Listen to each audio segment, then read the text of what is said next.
Good evening and welcome back to the Complete History for Sleep. Tonight we're walking slowly into a world where war no longer belongs only to kings, noble bloodlines, or sacred causes, but to ordinary men carrying iron for wages beneath darkening skies. You find yourself standing beside a muddy road somewhere in Western Europe, long before clocks divide the hours with precision, long before nations fully understand themselves, when winter smoke hangs low over timber villages and every distant rider creates a quiet ripple of fear. The road is wet from cold rain, hooves press deep into the earth. A narrow cart creaks somewhere ahead, overloaded with grain sacks wrapped in rough cloth. Nearby, a tired horse exhales steam into the evening air, while a church bell sounds faintly through drifting fog. The sound carries farther than it should. Everything feels uncertain here. A farmer repairing a fence watches the road too carefully. A woman gathering water pauses whenever unfamiliar voices approach. Even the dogs seem suspicious of strangers, because strangers often arrive armed. And somewhere beyond the next hill, beyond the monastery walls and exhausted fields, men are learning that violence itself can become a profession. Not honour, not duty, not loyalty alone, but work. Before we wander any deeper into the forgotten world we're about to explore tonight, take a quiet moment to like the video and subscribe if these slow journeys through history help you relax, unwind, or simply escape from the noise of the modern world for a little while. And while you settle in tonight, perhaps share your location, your local time, and what part of history you enjoy most hearing about when the world grows quiet. Because history changes strangely after dark. The familiar names remain, but the emotions begin to surface more clearly. The loneliness, the exhaustion, the fear ordinary people carried through unstable centuries that never felt stable while they were living them. And now, dim the lights. Get comfortable and allow yourself to drift slowly back into the distant past. You move deeper into medieval Europe slowly, as though walking through layers of smoke and candlelight. The castles are smaller than modern imagination prefers. Many are damp stone fortresses perched above rivers that smell faintly of mud and fish. Their walls leak in winter. Their halls carry draughts through narrow arrow slits. Noble families wrap themselves in wool and fur, while servants hurry silently across rush-covered floors. Nothing feels secure for very long. A king may wear a crown, but his authority often weakens a few miles beyond his own court. Roads belong to whoever controls them that season. Rival lords feud constantly over inheritance claims, border disputes, unpaid debts, or insults delivered during drunken feasts months earlier. War arrives frequently, peace leaves quietly, and every conflict costs money. That simple truth begins changing Europe more than anyone yet realizes. At first, medieval rulers rely mainly upon feudal obligations. Lords owe military service to kings. Knights arrive with horses and retainers. Banners gather beneath cold skies, while priests offer blessings before campaigns begin. But feudal armies are unreliable. A nobleman may refuse service. Another may arrive late. Some bring too few soldiers. Others leave early when planting season approaches back home. Medieval warfare constantly collides with practical reality. Fields still need harvesting. Families still need feeding. Even violence depends upon agriculture. You begin noticing how temporary these armies feel. Men gather for a campaign almost reluctantly, carrying spears beside carts filled with bread, salted meat, blankets, and barrels of weak ale. Some soldiers have never travelled farther than neighbouring villages. Many are frightened. They joke loudly because silence feels worse. At night, campfires flicker across muddy fields while armour dries beside smoke that smells of wet leather and animal fat. Somewhere in the darkness, someone coughs endlessly. Nearby, a young boy attached to the baggage train cries quietly for home. War sounds less glorious after sunset, and kings slowly discover another problem. Campaigns are becoming longer. Sieges stretch across months. Rival dynasties refuse compromise. Trade routes grow increasingly valuable. Expanding kingdoms require soldiers willing to remain far from home for extended periods. Feudal obligation alone cannot sustain this kind of warfare. So rulers begin paying men directly. At first, the change seems practical rather than revolutionary. A lord hires extra crossbowmen for a siege. A city employs mounted guards during dangerous seasons. A prince recruits foreign fighters already experienced in regional conflicts. But money changes the emotional structure of war. Once violence acquires a price, loyalty becomes negotiable. You begin seeing unfamiliar faces arriving from distant regions, hardened riders from fractured territories, veterans carrying old injuries beneath patched cloaks, men who know how to sleep outdoors in freezing rain without complaint. Some have lost land, some lost families. Others simply discovered they possess useful skills during violent times. Swinging a sword effectively is rare enough. Remaining calm while arrows fall is rarer still. These men drift between courts and conflicts, searching for employment. They understand siege machinery, horse care, camp discipline, and battlefield formations. They know how quickly panic spreads. They know how easily inexperienced soldiers break apart once screaming begins. And rulers notice a paid fighter may prove more dependable than a reluctant noble fulfilling temporary obligations, especially if payment arrives on time. You pass through a crowded market town where rumours move faster than carts. Merchants complain about tolls. Priests warn about sin. Blacksmiths work late beside glowing furnaces because demand for weapons keeps growing. Everything in medieval society connects quietly back to war. Iron nails become horseshoes. Horseshoes become cavalry. Taxes become soldiers. And soldiers become business. Inside a narrow tavern smelling of smoke, onions and spilled ale, conversations unfold in multiple dialects around rough wooden tables. Rain taps softly against shutters, while a fire crackles low beneath hanging pots. Several armed men sit together near the back wall. Their clothing does not match. One wears faded chainmail beneath a wool cloak.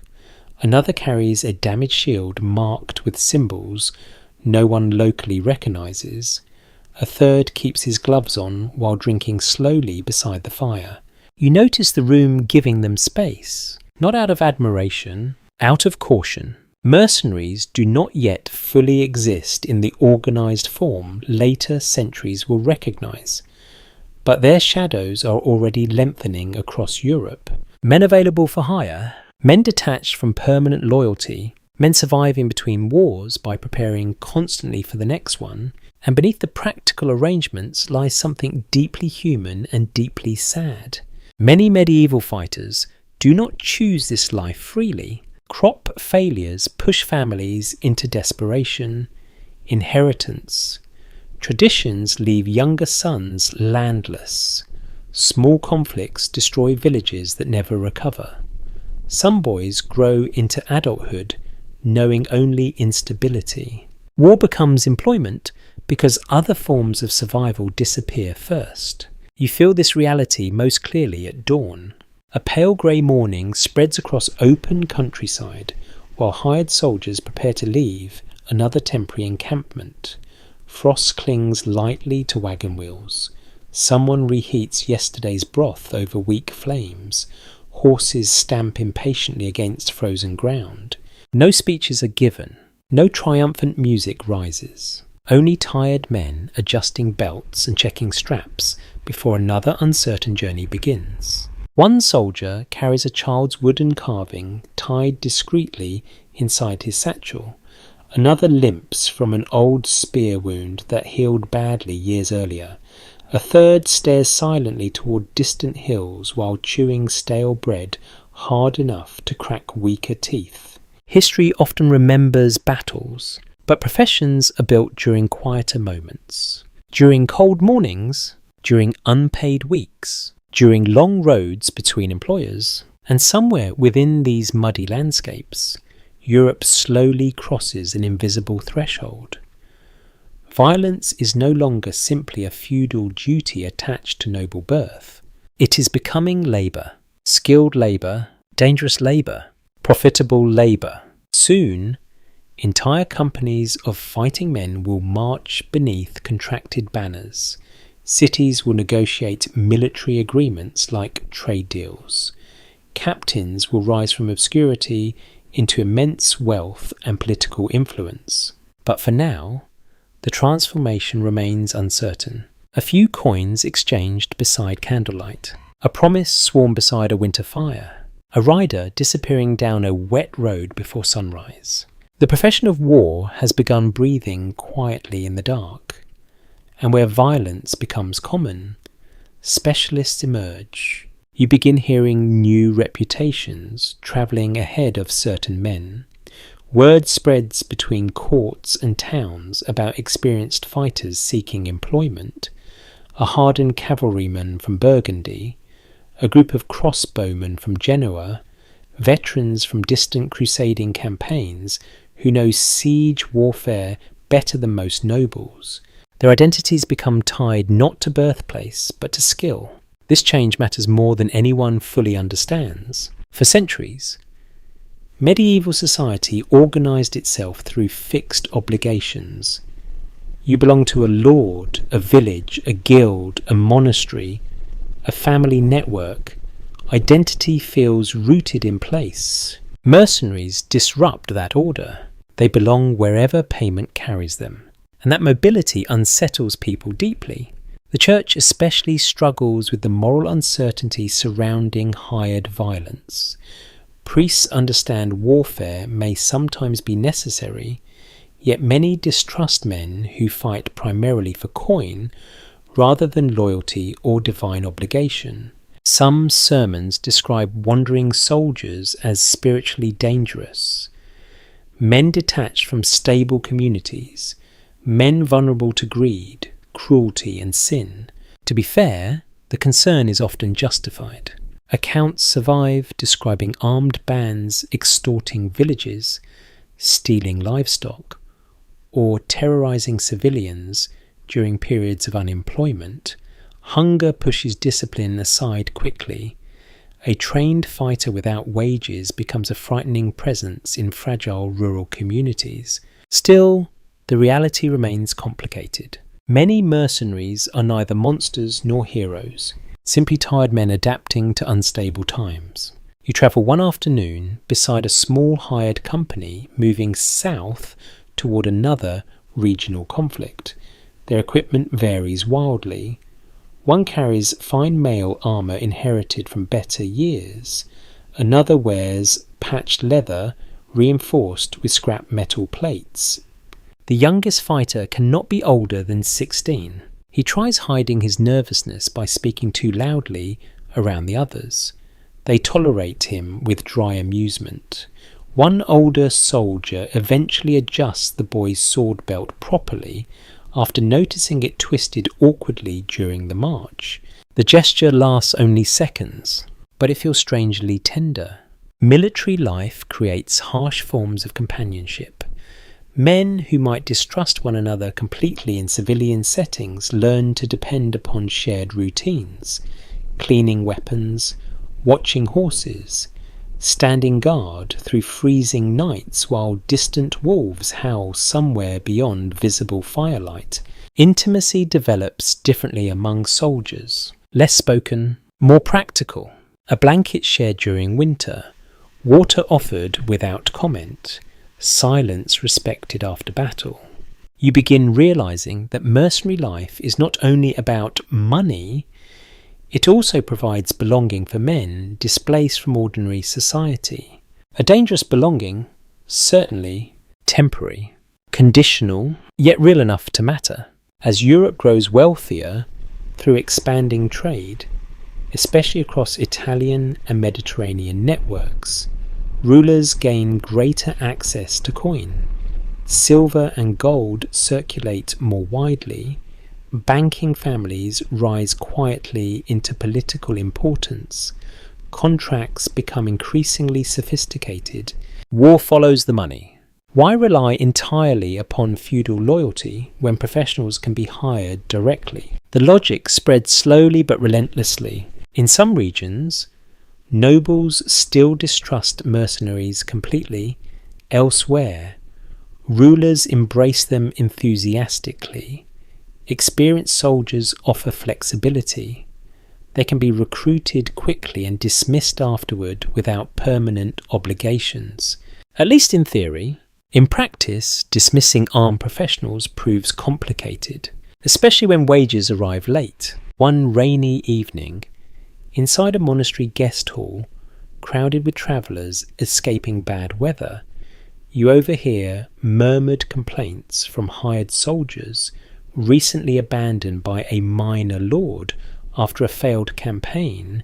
Payment never arrived. The noble blame depleted finances. The soldiers blame dishonesty. Nobody raises their voice, yet tension thickens the air heavier than smoke from the hearth.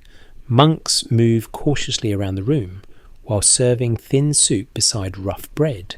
One veteran stares into the fire while rubbing old scars beneath his sleeve. Finally he speaks quietly. A hungry soldier remembers everything. No one answers. Outside, rain taps steadily against stone walls older than any kingdom currently fighting across the countryside, somewhere beyond the darkness.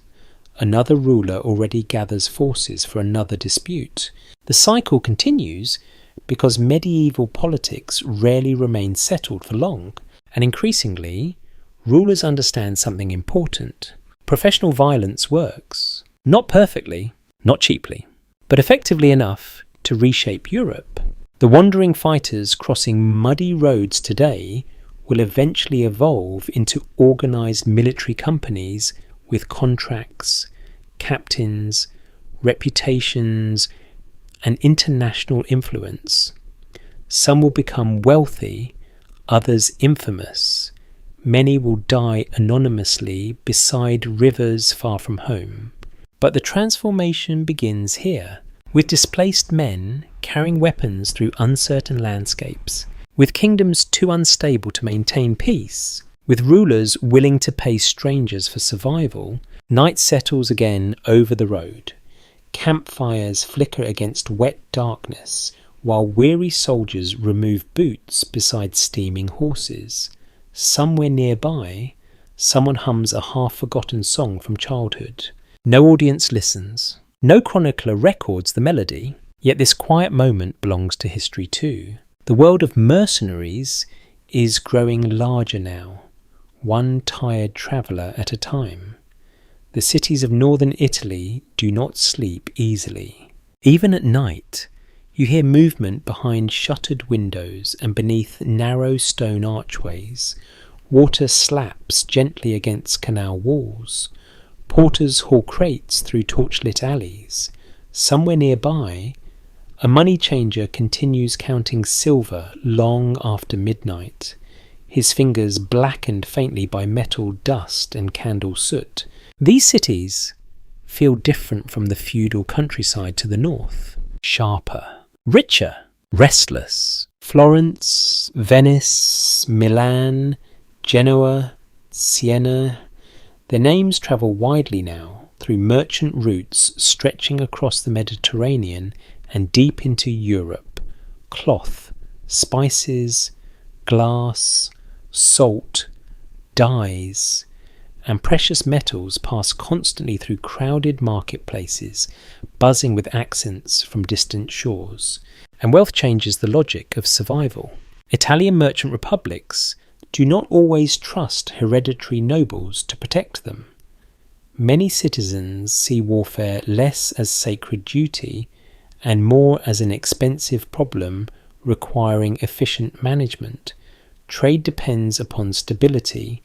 Stability depends upon force. So the cities begin purchasing force directly. You arrive in Florence during a damp autumn evening while bells echo softly over tiled rooftops, glowing bronze beneath the last fading light.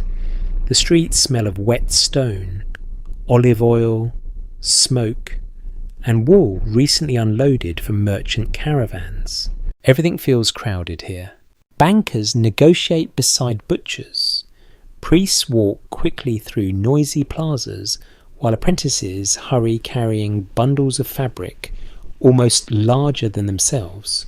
Above the streets rise tall defensive towers belonging to powerful families who distrust one another enough to build private fortresses inside the city itself. Conflict lies close beneath the surface, and increasingly, cities solve that conflict by hiring outsiders. The arrangement seems practical at first. Local militias remain unreliable. Wealthy merchants prefer accounting books to battlefield mud. Political rivalries inside the cities make unified military command difficult. Hiring professional soldiers from elsewhere appears safer. At least they hope so. Inside government chambers lit by oil lamps and heavy with the smell of parchment, wax, and damp winter clothing. Officials negotiate military contracts with astonishing detail. Payment schedules, length of service, number of cavalry, conditions for siege warfare. War becomes paperwork before it becomes bloodshed. You can almost hear the future arriving quietly inside these rooms. The contracts are called condot, and the men commanding these hired armies become known as condottieri. The word carries weight quickly. At first, many condottieri are foreign fighters, Germans, Catalans, French veterans, wandering nobles with military experience and ambitious instincts. But Italian commanders soon emerge as well, learning how to navigate the dangerous intersection between warfare, politics, and profit. Because warfare in Italy rarely remains simple. The peninsula is fragmented into rival republics, duchies, papal territories, and ambitious city-states, constantly balancing alliances that shift with exhausting frequency. Yesterday's ally becomes tomorrow's enemy after a marriage dispute or trade disagreement.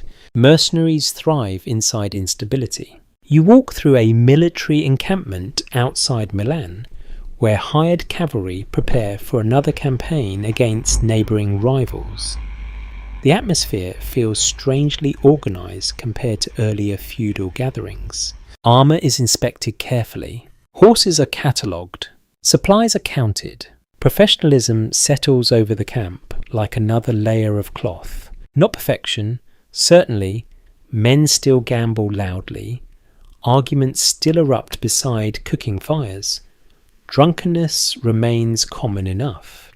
Yet something fundamental has changed.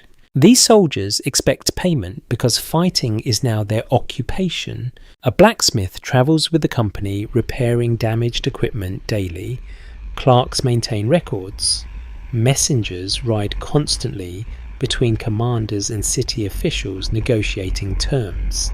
War is becoming administration, and administration has its own cold rhythm. One elderly clerk spends hours each evening beside lantern light, documenting cavalry losses with precise handwriting, despite arthritic fingers swollen from age. He pauses occasionally to warm his hands over a tiny coal brazier. Outside his tent, exhausted soldiers sleep wrapped in blankets, smelling of horse sweat and rainwater. The contrast feels strangely medieval and strangely modern at once. You begin noticing another change too. Italian warfare increasingly values caution over reckless heroism. Battles remain deadly, of course, but many condottieri understand that preserving experienced soldiers matters financially. Trained cavalrymen are expensive to replace. Campaigns often revolve around manoeuvring, negotiation, intimidation, and strategic positioning rather than suicidal frontal assaults. Some later observers mock Italian mercenary warfare for this caution. But the criticism misses something important. Professional soldiers understand consequences differently than eager aristocrats chasing glory. A dead mercenary earns nothing. A captured one may still negotiate ransom. And so warfare acquires a calculated quality shaped by economics as much as honour. You witness this during tense negotiations outside a fortified town claimed by competing rulers. Rather than immediate battle, commanders exchange messages for days while scouts patrol surrounding roads, where everyone waits, everyone calculates. Meanwhile, ordinary civilians continue suffering quietly beneath uncertainty. A baker worries flour deliveries will stop. Farmers fear nearby fields becoming battlefields. Children stare nervously whenever armed riders approach city gates. Mercenary warfare creates distance between rulers and violence. Wealthy officials sign contracts inside elegant chambers while hired men endure mud, disease, and sudden death beyond the walls. Yet the soldiers themselves are changing too. Successful condottieri rise into remarkable power. Some begin as obscure fighters and eventually command thousands. They accumulate wealth, estates, titles, political influence. Certain commanders become so respected or feared that cities compete aggressively for their services. Loyalty grows increasingly fragile under such conditions. If warfare is business, then employers can change. And they often do. One winter evening, you sit inside a crowded tavern near Bologna, while snow falls softly beyond narrow windows. Candlelight flickers across scarred wooden tables stained dark by decades of wine and smoke. Several soldiers discuss rumours about a famous captain considering service with another city-state offering higher payment. Nobody sounds shocked. One man shrugs while tearing bread apart slowly between rough hands. Gold travels faster than loyalty, he mutters. The others laugh quietly, not because the statement is funny, because it is true. This emerging world rewards pragmatism over idealism. Condottieri must balance reputation carefully. Too much cruelty damages future contracts. Too much weakness invites betrayal. Every alliance feels temporary beneath the surface. And still, despite all the calculation, human emotion continues shaping events constantly. You see homesickness in tired faces around campfires, fear before sieges, grief after ambushes. A cavalryman spends an entire evening repairing a torn glove, stitched originally by his wife years earlier. Professional soldiers remain painfully human no matter how sophisticated warfare becomes. The Italian cities simply organise that humanity differently, more efficiently, more commercially, more dangerously. Spring arrives eventually across Lombardy, carrying the smell of wet earth and river water through open countryside where armies prepare to move again. Rows of hired cavalry assemble beneath fluttering banners, while merchants follow behind, ready to profit from another campaign. Armour glints softly beneath pale sunlight. Horses snort clouds into cold morning air. And somewhere among the commanders reviewing maps and contracts, a new kind of power quietly takes shape. Not feudal, not national, something more fluid. Military expertise detached from permanent loyalty, a profession sustained by conflict itself. The cities believe they control this system through contracts and payments. Sometimes they do. Sometimes they discover the men they hired have ambitions of their own. But that realization still waits ahead. For now, Italy continues teaching Europe a dangerous lesson. War can be purchased. And once violence enters the marketplace fully, it rarely leaves willingly. The condottieri begin as employees. They do not intend to become legends, yet somewhere between the signing of contracts and the dust of battlefields, many discover how much power belongs to the man commanding armed professionals who trust him more than any distant ruler. You travel south through the Italian peninsula during early spring, when rainwater still gathers in wagon ruts and fresh grass pushes cautiously through old battlefield soil. The roads grow busier now. Merchants, priests, diplomats, soldiers, refugees. Everyone moves with purpose, though rarely toward lasting certainty. War has become seasonal work, and the captains who organise that work are learning their value. In the city-states, government officials speak constantly about balance. No ruler wants neighbouring powers becoming too strong. Alliances shift like weather over the hills. Florence fears Milan. Milan distrusts Venice. The Papal States manoeuvre carefully between both ambition and survival. Inside this fragile landscape, experienced mercenary captains become indispensable. A skilled condottiero offers more than swords. He offers stability, or at least the appearance of it. You enter the court of a minor duke who has recently hired a respected mercenary commander from central Italy. The reception hall smells faintly of beeswax, damp stone, and roasted chestnuts carried from nearby kitchens. The duke sits beneath embroidered banners, dressed in expensive velvet that cannot quite conceal his nervousness. The condottiero beside him looks calmer, older.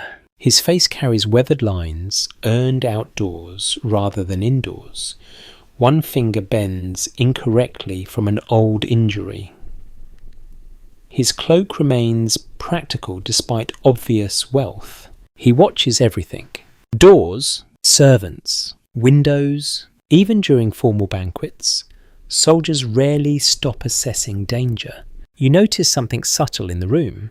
The noble technically outranks the captain, yet many courtiers glance toward the condottiero first, before speaking about military matters. The duke possesses inherited authority. The mercenary possesses practical authority. And medieval Europe increasingly understands the difference.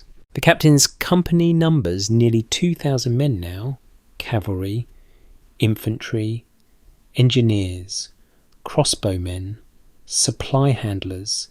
Some have served beside him for years across multiple campaigns. That continuity matters deeply. Professional armies rely upon trust, built slowly through hardship. Soldiers follow captains who secure wages, avoid unnecessary slaughter, and survive long enough to lead another season. Reputation becomes currency almost equal to gold. You begin hearing certain names repeated constantly along military roads and crowded taverns.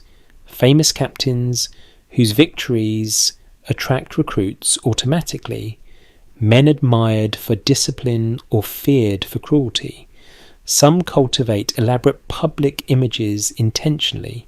One commander dresses in black armour, polished to mirror brightness before negotiations. Another maintains strict religious rituals before battle. A third becomes known for speaking gently to wounded soldiers after engagements. Image matters, because mercenary warfare is also theatre. Cities must believe a captain worth hiring. Soldiers must believe him worth following. Enemies must wonder whether resisting him is wise. Yet beneath the growing prestige lies constant insecurity. A condottiero may command thousands while privately worrying about unpaid contracts, political betrayal, disease inside camp, or rival captains undermining his reputation. Success remains fragile. One disastrous campaign can ruin everything. You witness this anxiety during a late-night strategy meeting inside a fortified villa outside Siena. Rain rattles softly against shutters, while maps lie spread across a heavy wooden table stained by years of wine and candle wax. The mercenary captain studies supply routes carefully. Not battle formations, food, payment schedules, river crossings. Professional warfare depends upon logistics more than heroism. Several younger officers argue impatiently for aggressive action against a rival force nearby. The older captain listens silently before answering in a tired voice.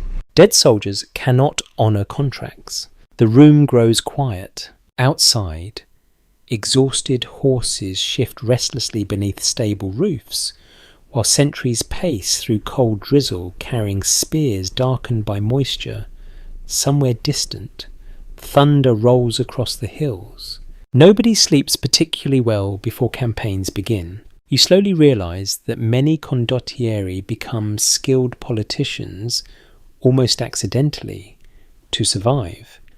They must negotiate constantly with rulers, bankers, church officials, rival commanders, and their own men. A medieval mercenary company resembles a travelling society. There are disputes over wages, discipline, food shortages, captured property, gambling debts, stolen horses, drunken violence, and broken promises. Every decision risks mutiny if handled poorly. One captain spends an entire afternoon mediating an argument between cavalrymen over a jewelled dagger looted during a siege weeks earlier. The discussion nearly turns lethal, not because the dagger matters greatly, because exhaustion magnifies every grievance. Campaign life wears men down slowly. Boots rot during long marches. Armour rubs skin raw beneath summer heat. Water becomes foul. Sleep disappears before battles. Even victory often feels more relieving than joyful. Yet ambition continues, driving the condottieri forward. Some dream beyond contracts entirely. A few begin seizing political power directly. The most famous among them rise from hired commanders into rulers themselves, using military influence to control cities that originally employed them. Medieval Italy produces men who blur the line between mercenary service and dynastic ambition almost completely. The transformation unsettles everyone, especially the wealthy merchant classes, who believed military force could remain safely controlled through paperwork and payment. But armed professionals eventually understand their leverage. You spend several days travelling beside a mercenary column moving north after successful negotiations with a new employer. The mood feels lighter than usual because wages arrived recently. Coins jingle softly from leather pouches. Men laugh more easily. Someone sings badly while marching. The company stretches nearly a mile along the road. Supply wagons creak under barrels of grain. Bundles of pikes, spare crossbow strings, tents, tools, gear and personal belongings accumulated across years of movement. You notice how much of military life involves carrying things, repairing things, waiting for things. A soldier in his 40s walks beside the column with a small grey dog trotting faithfully at his heels. Nobody remembers where the animal originally appeared. It simply became part of the company over time. The soldiers feed it scraps from their meals. Small tenderness survives even here. At dusk, campfires bloom gradually across open fields while cooks stir enormous pots smelling of onions, beans and salted pork. Wet clothing hangs near flames. Dice games begin almost immediately despite constant complaints about cheating. Nearby, a young recruit quietly asks an older veteran whether battle feels frightening after enough experience. The veteran thinks for a long moment before answering. Yes, he says finally, you simply learn how to carry it. The reply lingers softly in the night air because beneath contracts, banners, and negotiations, mercenary life remains deeply intimate with fear. Fear of wounds, fear of disgrace, fear of dying anonymously far from home. Condottieri learn to hide that fear carefully. Their authority depends upon appearing composed even when circumstances deteriorate badly. Soldiers study commanders constantly for signs of panic or weakness. Leadership becomes performance under pressure, and some captains perform magnificently. Others collapse. Italian warfare continues evolving around them all. Cities fortify walls further. Banking networks finance larger campaigns. Diplomats negotiate ceasefires while secretly preparing future betrayals. Wealth and violence become increasingly interconnected. The condottieri stand directly at that intersection, half entrepreneur, half warlord, entirely products of their age. As another campaign season approaches, banners rise again above fortified towns and restless armies begin moving through valleys washed gold by evening light. Riders carry fresh contracts between courts, while merchants calculate profits from war before the first arrow flies. And somewhere ahead, beyond the next negotiations and battlefields, the profession of mercenary warfare will grow even larger than Italy intended, because other regions are watching carefully now, watching the money, watching the victories, watching ordinary men transform violence into power. Winter settles heavily over the roads of Europe. The campaigns slow. Though they never fully stop, snow gathers along ruined stone walls and inside wagon tracks hardened by ice. Bare trees lean over narrow paths where soldiers continue marching beneath grey skies that seem permanently exhausted.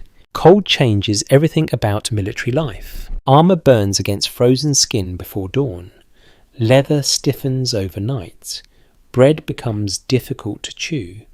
Men wake shivering beside campfires reduced to weak red embers beneath ash. And still the mercenaries keep moving. You travel with a company crossing the foothills north of Florence, while sleet drifts sideways through bitter wind. The soldiers wrap themselves in layered wool cloaks darkened by moisture and smoke. Horses lower their heads against the weather. Nobody speaks much. Winter silence belongs partly to discomfort and partly to fatigue. By this point in the season, most men carry some lingering illness. A cough, a fever that comes and goes, cracked hands that bleed whenever straps tighten. Campaign records describe battles. They mention victories, treaties, casualties, but they rarely describe the endless physical inconvenience of surviving medieval warfare. The dampness, the smell, the constant exhaustion. One wagon axle snaps during the climb through a narrow mountain pass. The soldiers stop automatically and begin repairs without waiting for orders. Several men cut branches for leverage while others unload supplies into the snow. The entire process takes nearly 3 freezing hours. Nobody complains loudly anymore. Experienced mercenaries understand anger wastes heat. Nearby, a young recruit from a farming village struggles to keep feeling in his hands while tying rope around the damaged wheel. An older veteran notices quietly and presses a small flask into the boy's gloves. Cheap liquor, harsh enough to sting the throat. The recruit drinks too quickly and coughs violently while the others laugh with tired cruelty softened by familiarity. You'll survive winter yet, one mutters. Perhaps not. Medieval armies lose countless men without battles ever occurring. Disease, exposure, infected wounds, starvation, accidents. A simple fever can erase a seasoned fighter faster than enemy steel.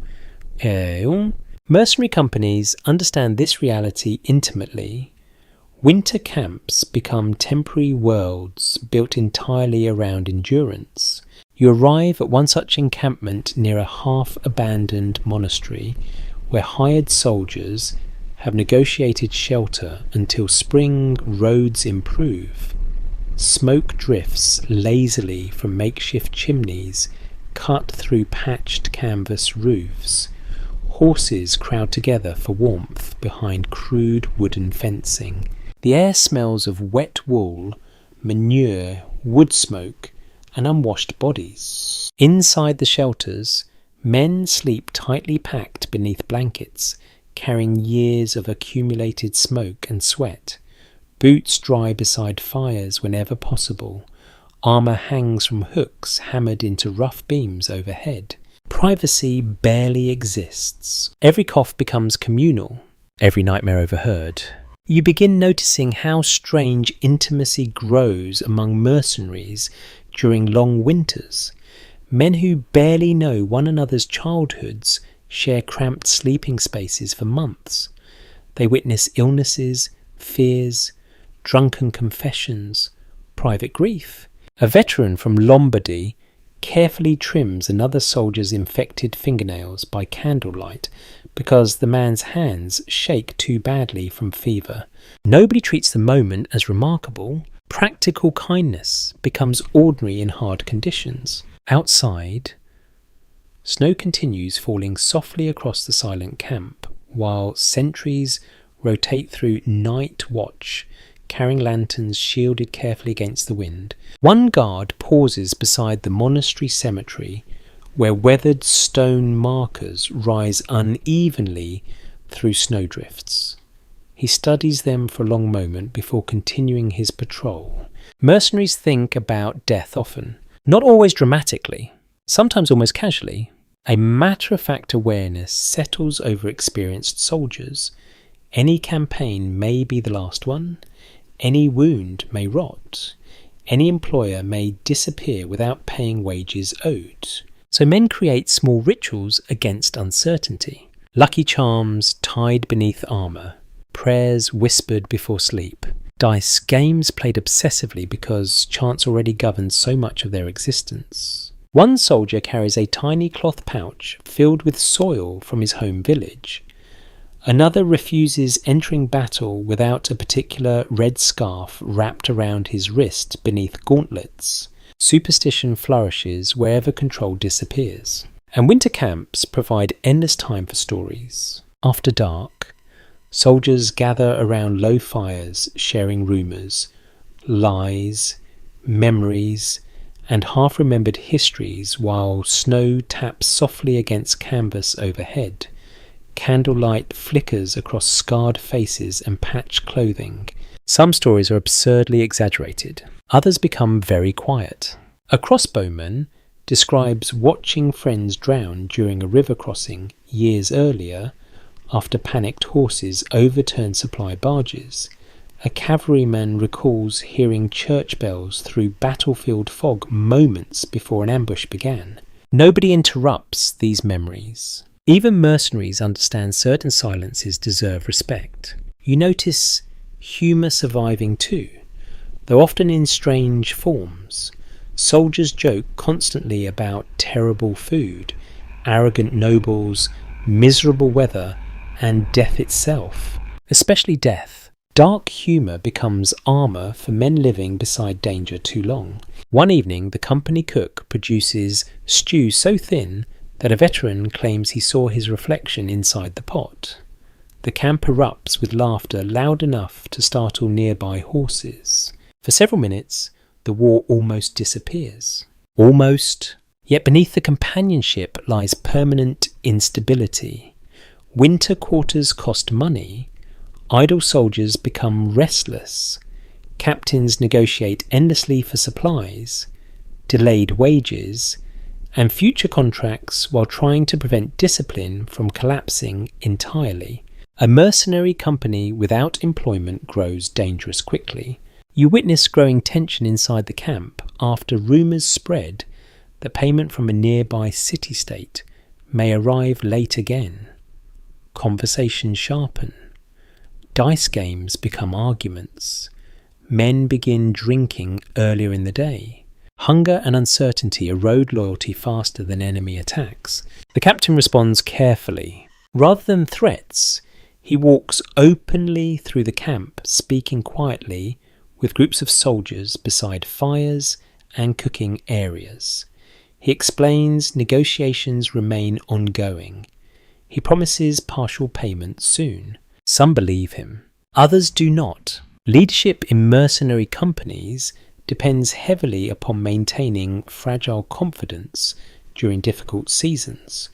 A respected captain can delay mutiny through trust accumulated over years. An untrusted one rarely survives such winters. Days pass slowly. Snow melts partially, then freezes again overnight. Supplies diminish. Horses grow thinner. Several soldiers develop persistent coughs that sound deeper each morning. Still, life continues through routine. Weapons cleaned, boots repaired, watch rotations maintained. Mercenaries survive through structure because chaos waits constantly beyond it. One dawn, you wake before sunrise and step outside the crowded shelter into freezing blue darkness. The camp remains mostly silent, except for distant horses shifting in their sleep. Frost coats, abandoned helmets left beside dying fires. A single lantern glows near the monastery well, where two soldiers quietly draw water while steam rises from their breath. For a moment the entire camp feels suspended between worlds, neither peaceful nor violent, simply enduring. And you realise something important. Mercenary life is not built mainly from glorious battles. It is built from waiting together, walking together, freezing together. Men become companies slowly through shared discomfort more than shared victory. When spring eventually returns, these same soldiers will march again beneath hired banners into fresh conflicts, serving rulers they barely know. Some will die, others will profit. A few may even rise into wealth or command. But tonight they are only tired human beings crowded close against the cold. The profession of war continues growing across Europe, yet its foundations remain painfully ordinary. Wet boots drying beside firelight, soup stretched too thin, a blanket shared during winter, and outside the camp, beneath endless dark hills, the roads wait patiently for mercenaries to walk them again. The cross stitched onto a soldier's cloak does not always reveal what lives inside his heart. Faith moves men across enormous distances. During the age of crusades, so does fear, so does ambition, and increasingly, so does money. You begin noticing how difficult it becomes to separate these motives once armies start moving eastward beneath sacred banners. The ports along the Mediterranean grow crowded with preparation. Venice, Genoa, Marseille. Their harbours fill with creaking ships, restless horses, barrels of fresh water, salted fish packed tightly for long voyages, and men trying very hard not to appear frightened. Sea wind carries the smell of tar, wet rope, salt, and human anxiety. The crusading movement reshapes medieval Europe profoundly. Popes preach holy war. Nobles seek glory and salvation. Younger sons pursue land unavailable at home. Entire communities become emotionally entangled in distant promises of redemption and conquest. But holy war also creates extraordinary demand for experienced fighters. And where demand grows, mercenaries follow naturally. You walk through a bustling dockyard in Genoa where labourers shout over crashing waves while armoured men board transport vessels one careful step at a time. Some pray quietly before departure. Others gamble beside cargo crates until the final moments. A few simply stare at the horizon. The Mediterranean feels enormous to men raised far inland. Many soldiers have never seen the sea before arriving here. They approach ships with visible suspicion, touching unfamiliar ropes and wooden railings while pretending confidence. One veteran jokes darkly that drowning seems an undignified death after surviving 3 campaigns already. Nobody laughs very hard. Crusading armies contain every kind of person imaginable. Noble knights travelling with banners embroidered in gold, peasant volunteers driven by religious fervour, priests carrying relics carefully wrapped in cloth, and among them move professional fighters who understand warfare less spiritually and more practically. Crossbowmen hired from Italian cities, mounted veterans seeking steady pay, mercenary companies contracted to protect supply lines or reinforce vulnerable territories abroad.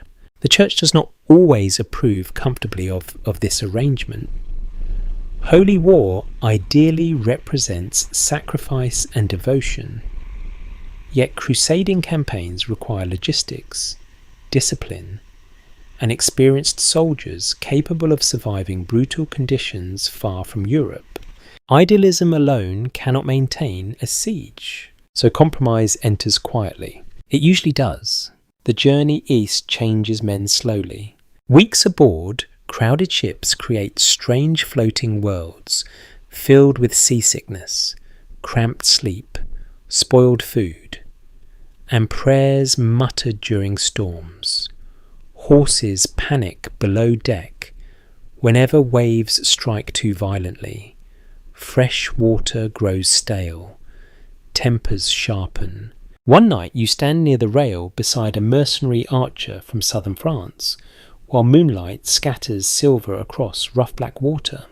The man admits softly he joined the crusade less for faith than debt. His father died owing money. The family land would pass elsewhere unless someone found income quickly. So here I am. He says, the sea wind steals the rest of his words. History often simplifies crusaders into symbols of belief. Yet the reality remains painfully human. Some men genuinely seek spiritual salvation. Others seek survival, escape, land, adventure, or simple employment. Most carry several motives at once. And the Eastern Mediterranean becomes a marketplace for violence, unlike anything many European soldiers have previously encountered. The Crusader states constantly require reinforcements. Local conflicts overlap with broader religious wars. Muslim rulers, Christian kingdoms, Byzantine politics, merchant interests, and regional rivalries create endless instability. Professional fighters find opportunity everywhere. You arrive eventually at a fortified coastal city where narrow streets bake beneath harsh sunlight, completely different from the softer skies of northern Europe. Dust settles over stone walls glowing pale gold by afternoon. Palm trees sway beyond crowded markets, filled with unfamiliar spices and languages. The heat alone exhausts newcomers. Armour burns against skin. Water disappears frighteningly fast. European soldiers wrapped in heavy wool suffer terribly during long marches through dry terrain. One mercenary captain orders his men to sleep during midday heat whenever possible, after watching inexperienced recruits collapse repeatedly from exhaustion. Adaptation becomes survival. So does discipline. Campaigns in the Eastern Mediterranean demand experienced soldiers capable of enduring sieges, desert travel, naval transport, and unfamiliar tactics. Mercenaries often prove valuable precisely because they already understand hardship. Many have spent years living rough between wars. Still, no amount of experience fully prepares men for the emotional strain of crusading violence. Religious conflict intensifies everything. Victories become sacred signs. Defeats feel spiritually catastrophic. Massacres occur with horrifying regularity. And mercenaries operate uneasily inside this atmosphere because payment remains worldly even when banners claim divine purpose. One evening after a brutal siege, you sit beside exhausted soldiers resting near shattered walls, still smelling faintly of smoke and blood. Flies gather everywhere despite approaching dusk. A young fighter stares silently at his hands for a long time before speaking. I thought holy wars would feel holier. Nobody answers immediately. Finally, an older mercenary shrugs while sharpening a damaged blade. Wars rarely become what men promise beforehand. The conversation ends there. Mercenary companies in crusading territories gradually develop reputations much like their counterparts in Italy. Some become respected for discipline and reliability. Others gain notoriety for looting, brutality, or shifting loyalties whenever payments falter. Because even sacred causes struggle to overcome financial reality, unpaid soldiers grow dangerous everywhere. You notice merchant influence expanding steadily throughout crusading warfare too. Italian maritime republics especially profit enormously from transporting armies, supplying fortresses, and securing trade privileges abroad. Religion and commerce intertwine constantly. A Venetian contractor negotiates shipping fees while priests nearby bless departing soldiers. Genoese crossbowmen defend holy sites while merchants calculate customs revenues inside nearby counting houses. The contradictions never fully disappear. Perhaps they cannot. One damp morning before sunrise, you walk through a crusader encampment preparing for another inland march. Lanterns glow softly through pre-dawn darkness, while soldiers tighten saddle straps and swallow hurried mouthfuls of watered wine. The camp smells of leather, smoke, stale sweat, and horses. Nearby, a priest offers blessings to kneeling men wrapped in patched cloaks stained by months of travel and combat. Some pray sincerely, others glance impatiently toward supply wagons already beginning to move. A mercenary sergeant interrupts his own prayer halfway through because he notices two recruits securing equipment incorrectly. Practical concerns always return eventually. That may be the defining truth of professional warfare. No matter how grand the ideals surrounding conflict become, someone still must repair harnesses, ration food, dig latrines, and negotiate wages. Mercenaries live inside those practical realities more honestly than most. As decades pass, crusading campaigns expose European fighters to wider military traditions, new technologies, and broader commercial networks. Veterans return carrying unfamiliar experiences and hardened expectations about payment, contracts, and organised military service. The profession grows more sophisticated through contact with the wider world. So does its moral ambiguity. Night settles over the eastern Mediterranean with surprising softness after the day's brutal heat. Somewhere beyond the walls, waves break gently against dark shoreline rocks while tired soldiers settle beside low fires. Some whisper prayers, some count coins, some stare silently toward home countries impossibly far away now. And among them sit mercenaries who crossed continents beneath holy banners only to discover that war, even sacred war, still depends heavily upon human hunger. Hunger for purpose, hunger for survival, hunger for gold. The mountains teach harsh lessons. Cold arrives suddenly there, sliding down steep valleys with little warning while clouds gather around jagged peaks sharp enough to resemble broken stone teeth against the sky. Villages cling stubbornly to narrow strips of land where farming remains difficult and survival rarely feels guaranteed. You move slowly through the Swiss cantons during late autumn, following rough roads that twist beside icy rivers roaring with snowmelt. Cowbells echo faintly across distant slopes. Wood smoke drifts from clustered farmhouses roofed heavily against winter. Life here feels disciplined by necessity. The soil is thin, the winters long, and powerful neighbours surround these mountain communities constantly. For generations, Swiss peasants learn to defend themselves because few alternatives exist. Local militias train regularly. Men grow accustomed to moving across steep terrain, carrying heavy loads through punishing weather. Cooperation becomes essential inside isolated valleys where one careless season may bring famine. No grand theory creates a Swiss military tradition at first. Need does. You notice something different immediately when watching Swiss fighters drill outside a mountain town surrounded by dark pine forests.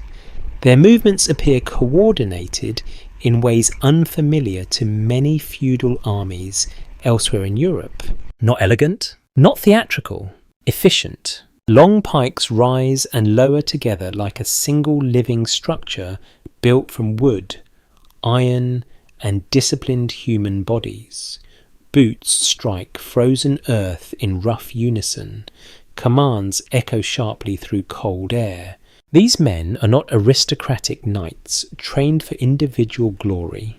They fight collectively, and Europe is about to discover how dangerous that can become. The old feudal model of warfare still worships mounted nobility.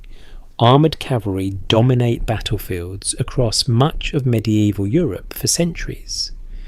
Knights represent status, wealth, and military prestige intertwined. But the Swiss begin challenging that hierarchy violently.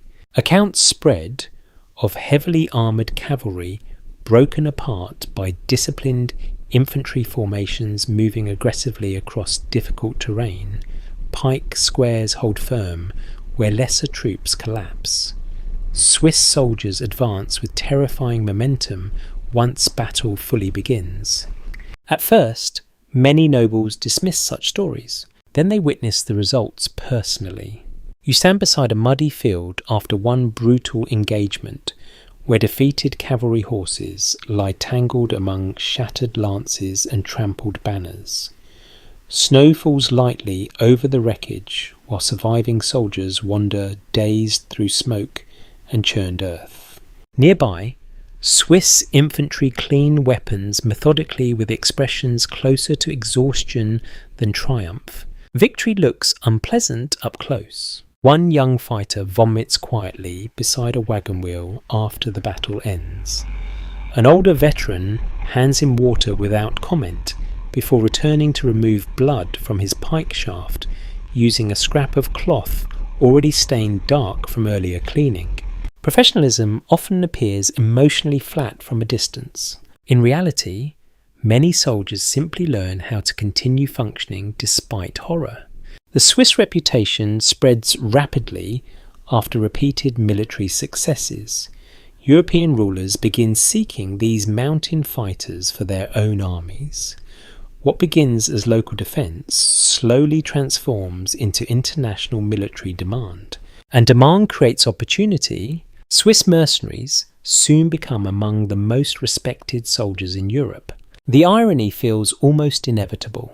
Poor mountain communities discover their greatest export is disciplined violence. You travel through a recruitment gathering near Lucerne, where representatives from foreign powers quietly negotiate contracts with local leaders and veteran captains.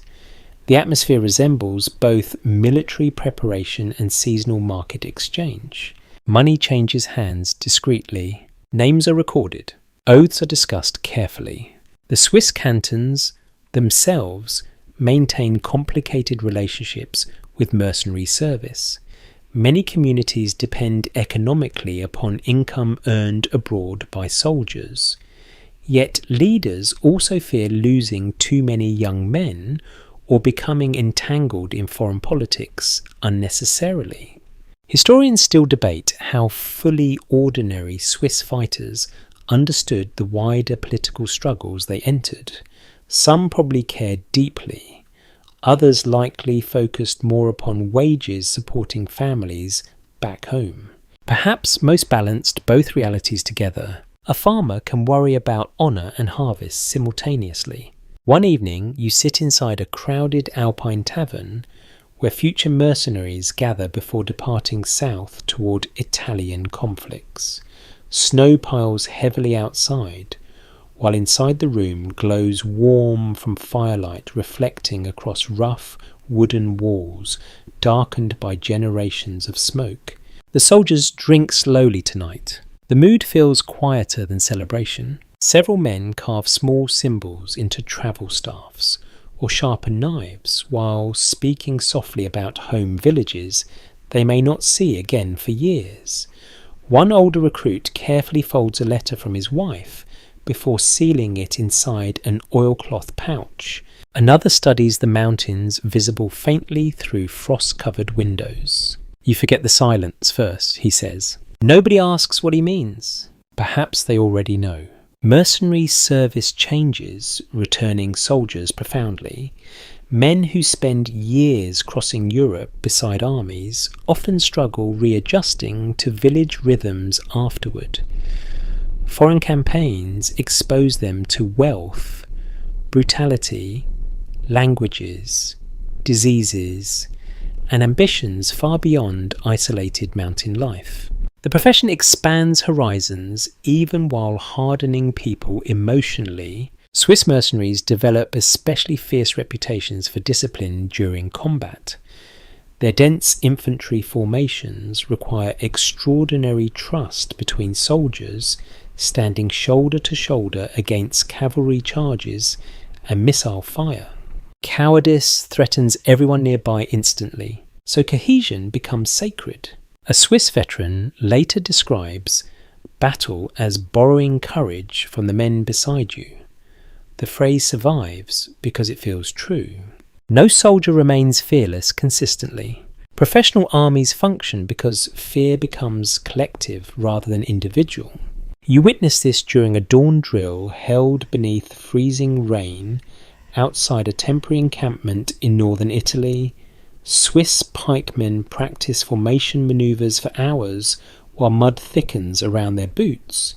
Mistakes bring immediate correction, not cruelty, precision. The officers understand something vital. Discipline protects lives more reliably than bravery alone. Nearby, Italian observers study the drills carefully with growing respect and unease. Many local forces lack comparable cohesion. Wealth can purchase soldiers, but not necessarily shared identity. The Swiss possess both, and their success reshapes European warfare significantly. Rulers increasingly prioritize trained infantry. Mercenary recruitment expands further. Military professionalism deepens. Traditional feudal cavalry dominance weakens slowly beneath practical battlefield realities. War keeps evolving. The soldiers evolve with it. Still, even the feared Swiss remain human beneath their reputation. One bitter night after a long march, you share shelter inside a freezing barn crowded with exhausted mercenaries trying desperately to dry clothing beside tiny fires producing more smoke than warmth. A young recruit quietly cries after receiving news that his father died during the previous winter back home in the mountains. He tries hiding the sound. An older veteran pretends not to notice at first, then eventually slides closer and offers the younger man part of his blanket without speaking. No speeches follow. No dramatic comfort, just shared warmth against the cold. Perhaps that is how mercenary companies truly survive. Not only through contracts and discipline, but through small human mercies repeated quietly across endless campaigns. Outside, Wind rattles the barn walls while horses stamp restlessly in darkness. Somewhere far away, rulers continue negotiating alliances and preparing wars that will require more soldiers soon enough.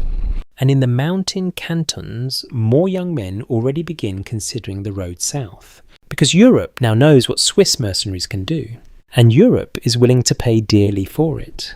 Rain falls softly over the ruins of old battlefields in France. Grass pushes through abandoned earthworks where armies once screamed beneath clouds of arrows. Broken wagon wheels rot slowly beside forgotten roads. In nearby villages, old men still remember hearing distant fighting during childhood, though the wars themselves now blur together in memory. The long conflict between England and France changes Europe in countless ways. Kings rise and fall, dynasties fracture, whole regions endure decades of instability. And among the many lessons learned during those exhausting wars, one becomes impossible to ignore. A skilled archer can humble a nobleman wrapped in steel. You travel through southern England during the uneasy years after major campaigns begin fading. The countryside appears peaceful at first glance. Sheep graze beside narrow streams. Church bells drift across green hills beneath low grey skies. Yet traces of war remain everywhere. Veterans limp through market towns carrying old injuries beneath patched cloaks. Blacksmiths continue forging arrowheads because military habits linger long after treaties are signed. Tavern walls display faded banners from foreign campaigns fought years earlier across the Channel. England has produced thousands of experienced longbowmen. Now many no longer have wars at home to fight. The English longbow becomes legendary partly through skill and partly through repetition. Archers trained from youth. Skeletons discovered centuries later reveal physical changes caused by years drawing powerful bows, enlarged shoulders, warped spines, bodies shaped gradually by military preparation.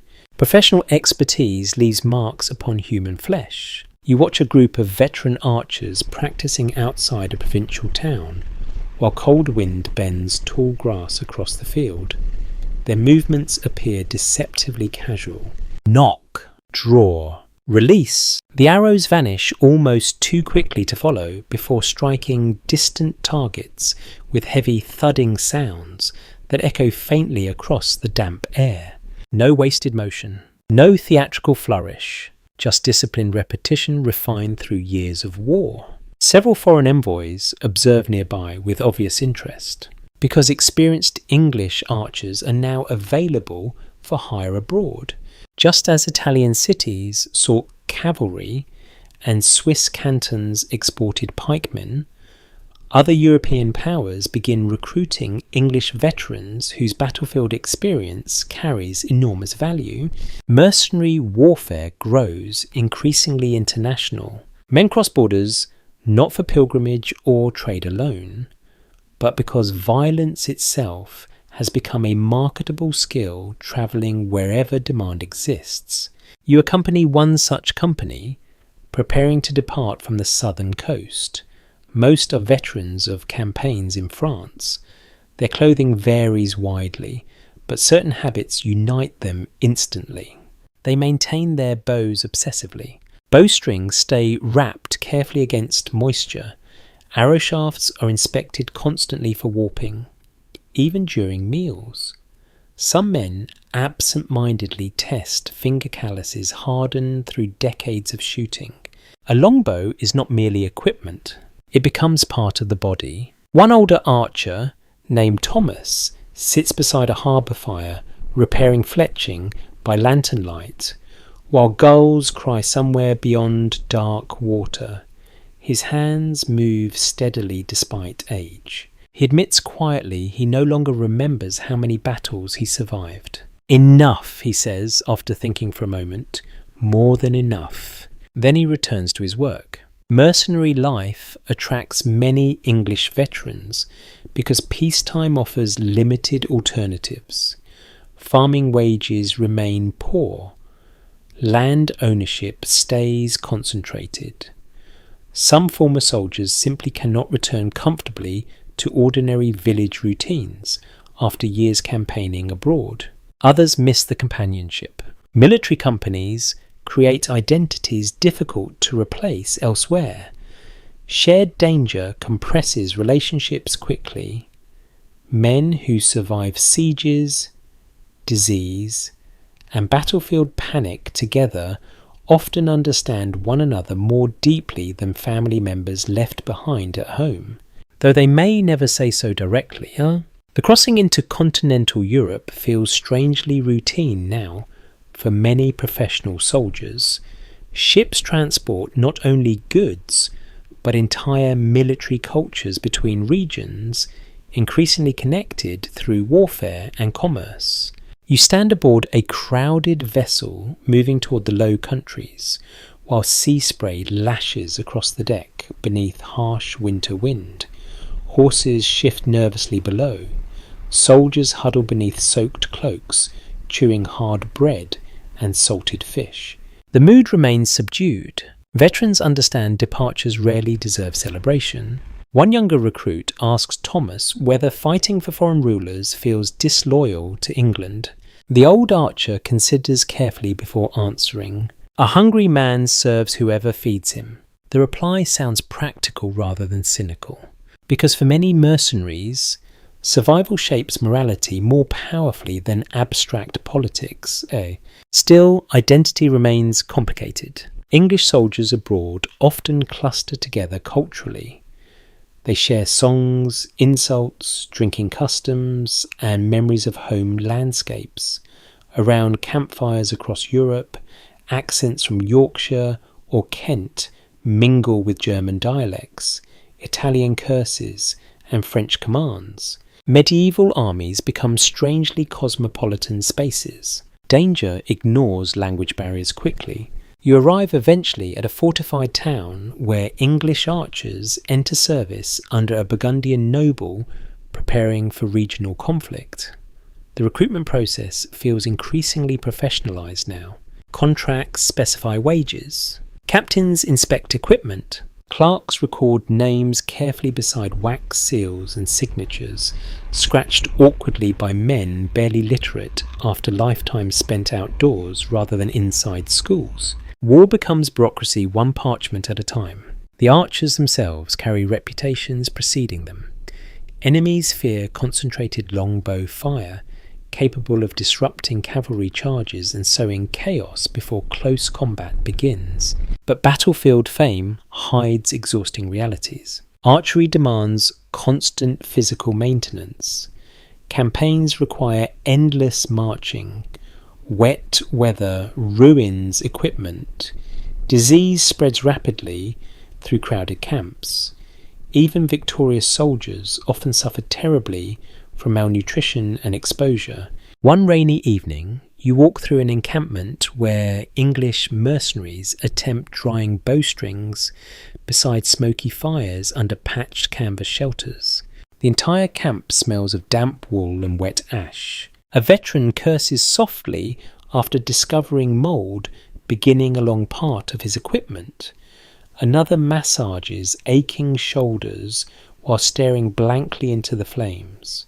Nearby, two soldiers argue fiercely over dice winnings before exhaustion drains the anger from both almost immediately.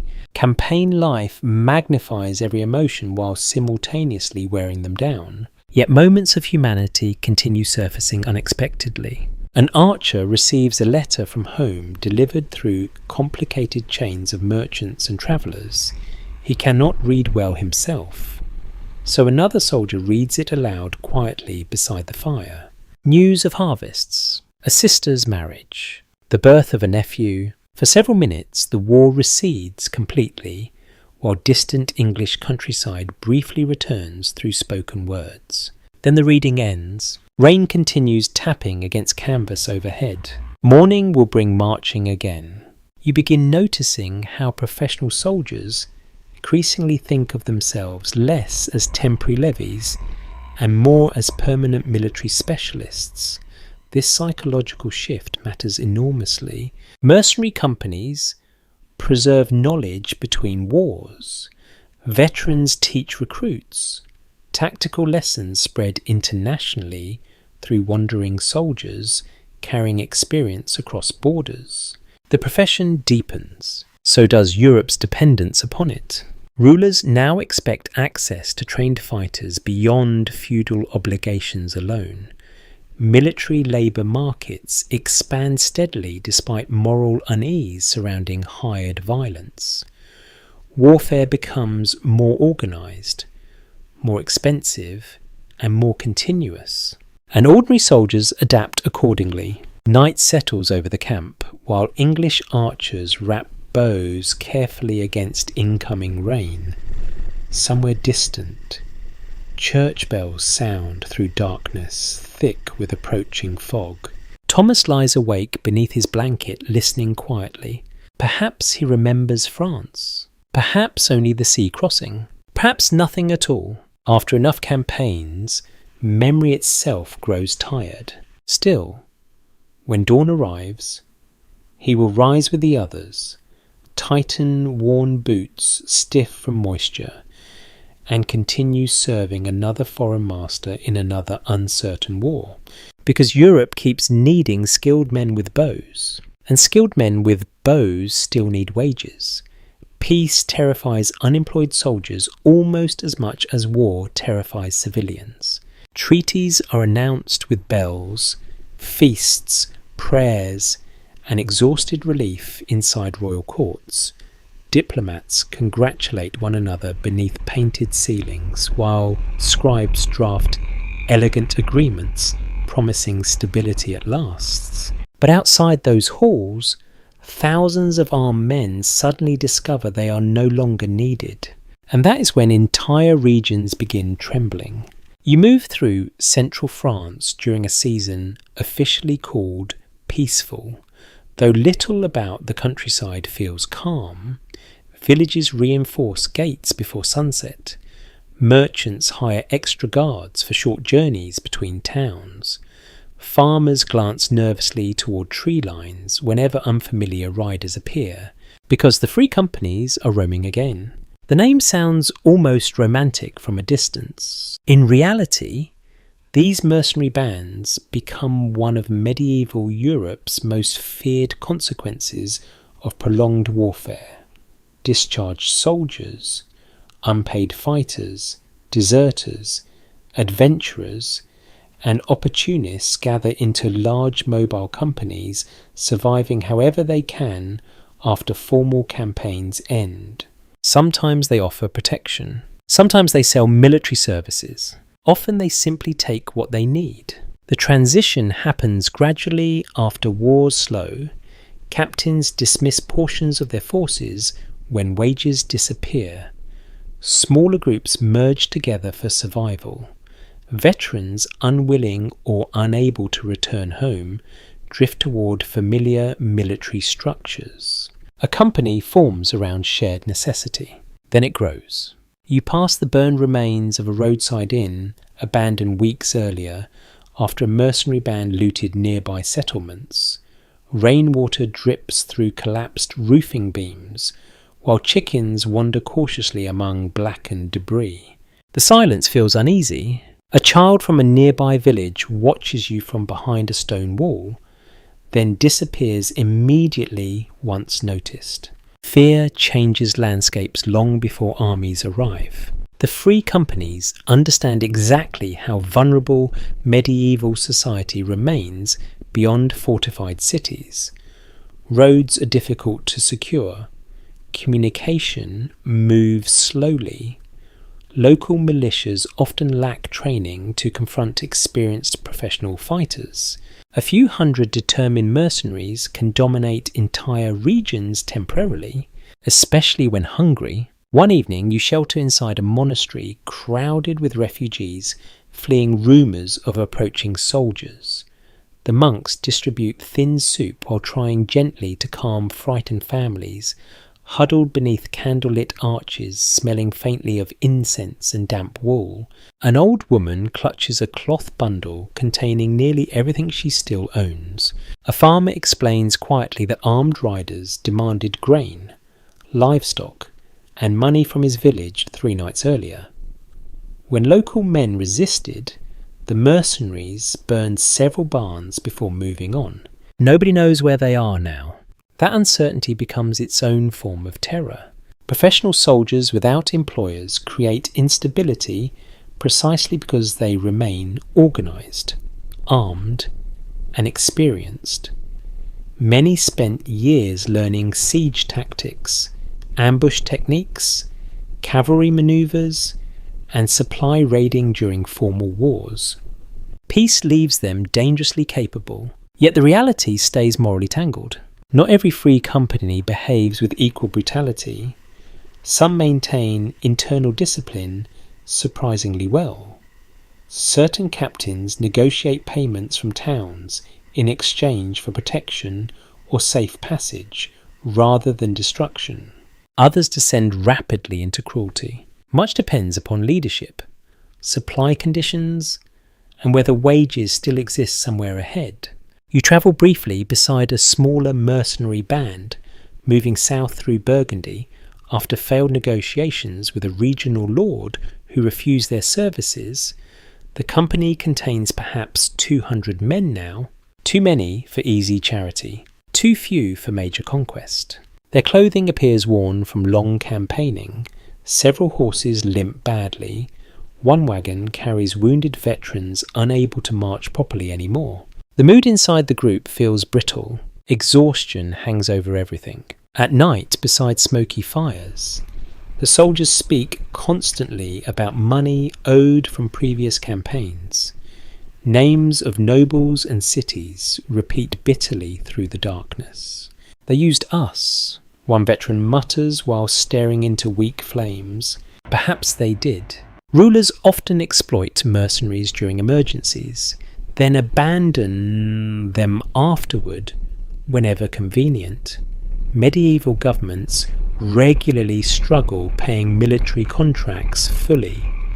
Delayed wages become normal, broken promises common, and armed men remember betrayal intensely. One captain explains the situation bluntly to his company during a cold dawn gathering beside frost-covered fields. There is no work north, he says. No payment west, so we keep moving. No one asks toward what. Movement itself becomes survival. The emotional atmosphere surrounding free companies grows increasingly strange because these groups occupy an uncomfortable space between army and outlaw. Some rulers secretly encourage them to pressure rivals. Others hire them temporarily despite publicly condemning their existence. A mercenary band threatening your enemy may appear useful until it threatens you next. The church condemns widespread violence repeatedly during these years. Priests describe roaming companies as predators, feeding upon Christian society itself. Chroniclers record stories of looting, kidnappings, extortion, and desecrated villages with horrified detail. Some accounts are certainly exaggerated by fear. Many probably are not. You witness the aftermath of one company's occupation of a market town near the Loire River. The soldiers already departed days earlier, yet tension still lingers heavily in the streets. Doors remain barred. Smoke stains blacken several buildings. The tavern owner speaks quietly while cleaning broken cups from shelves smashed during drunken fighting. They were polite the first night, he says, hungry the second, angry by the third. That progression repeats constantly across medieval Europe. Professional soldiers require food, shelter, equipment, and pay. Without stable systems providing those necessities, desperation spreads quickly through military groups already conditioned for violence. Still, even among the free companies, humanity survives in fragmented ways. One rainy afternoon, you encounter mercenaries helping repair a damaged bridge because their own supply wagons cannot cross otherwise. Nearby villagers watch nervously while the soldiers work knee-deep in freezing water, hauling timbers into place. A small girl slips near the riverbank. One enormous veteran catches her before she falls and returns her silently to her terrified mother. Then he goes back to lifting wood. No speeches, no reward. Moments like this complicate easy judgment. Mercenaries are neither uniformly monstrous nor secretly noble. They are products of a Europe increasingly dependent upon organised violence while lacking stable institutions to manage its consequences. The profession outgrows the systems controlling it, and ordinary civilians suffer most whenever that happens. Winter worsens everything further. Unemployed companies struggle finding supplies after harvest stores diminish. Competition between mercenary groups occasionally erupts into open fighting over territory or resources. Disease spreads rapidly through overcrowded camps. One chronicler later describes abandoned soldiers wandering like wolves through Christendom. The phrase survives because contemporaries genuinely feared them that way. Yet wolves hunt because they must eat. That uncomfortable truth never disappears fully from the mercenary story. Late one night, you sit beside a fire shared reluctantly with several veterans sheltering beneath ruined stone arches once belonging to a Roman outpost centuries earlier. Rain falls steadily beyond the broken walls, while wind carries the smell of wet earth and distant wood smoke. One soldier removes his boot to reveal toes blackened from frostbite. Another carefully divides the last hard loaf among the group with almost ceremonial fairness. For a long while nobody speaks. Then someone asks quietly what they will do if no lord hires them by spring. The oldest veteran pokes the fire once before answering. What soldiers always do. No one asks him to explain. Outside, Europe sleeps uneasily beneath fragile peace agreements, already beginning to crack around the edges. Rulers will soon need armies again. They always do. And when that moment comes, many will hire the same dangerous men they publicly condemned only months earlier, because the free companies terrify medieval society, but medieval society also created them. The taverns hear everything first, long before official proclamations spread through cities, before royal messengers arrive carrying sealed orders. Rumours of war begin gathering quietly inside crowded inns smelling of smoke, wet straw, spilled ale, and tired horses. You push open a heavy wooden door somewhere along the trade roads between Milan and Venice, while cold rain rattles against the shutters outside. The room glows amber beneath hanging oil lamps. Steam rises from damp cloaks drying near the hearth. Conversations soften slightly when armed strangers enter.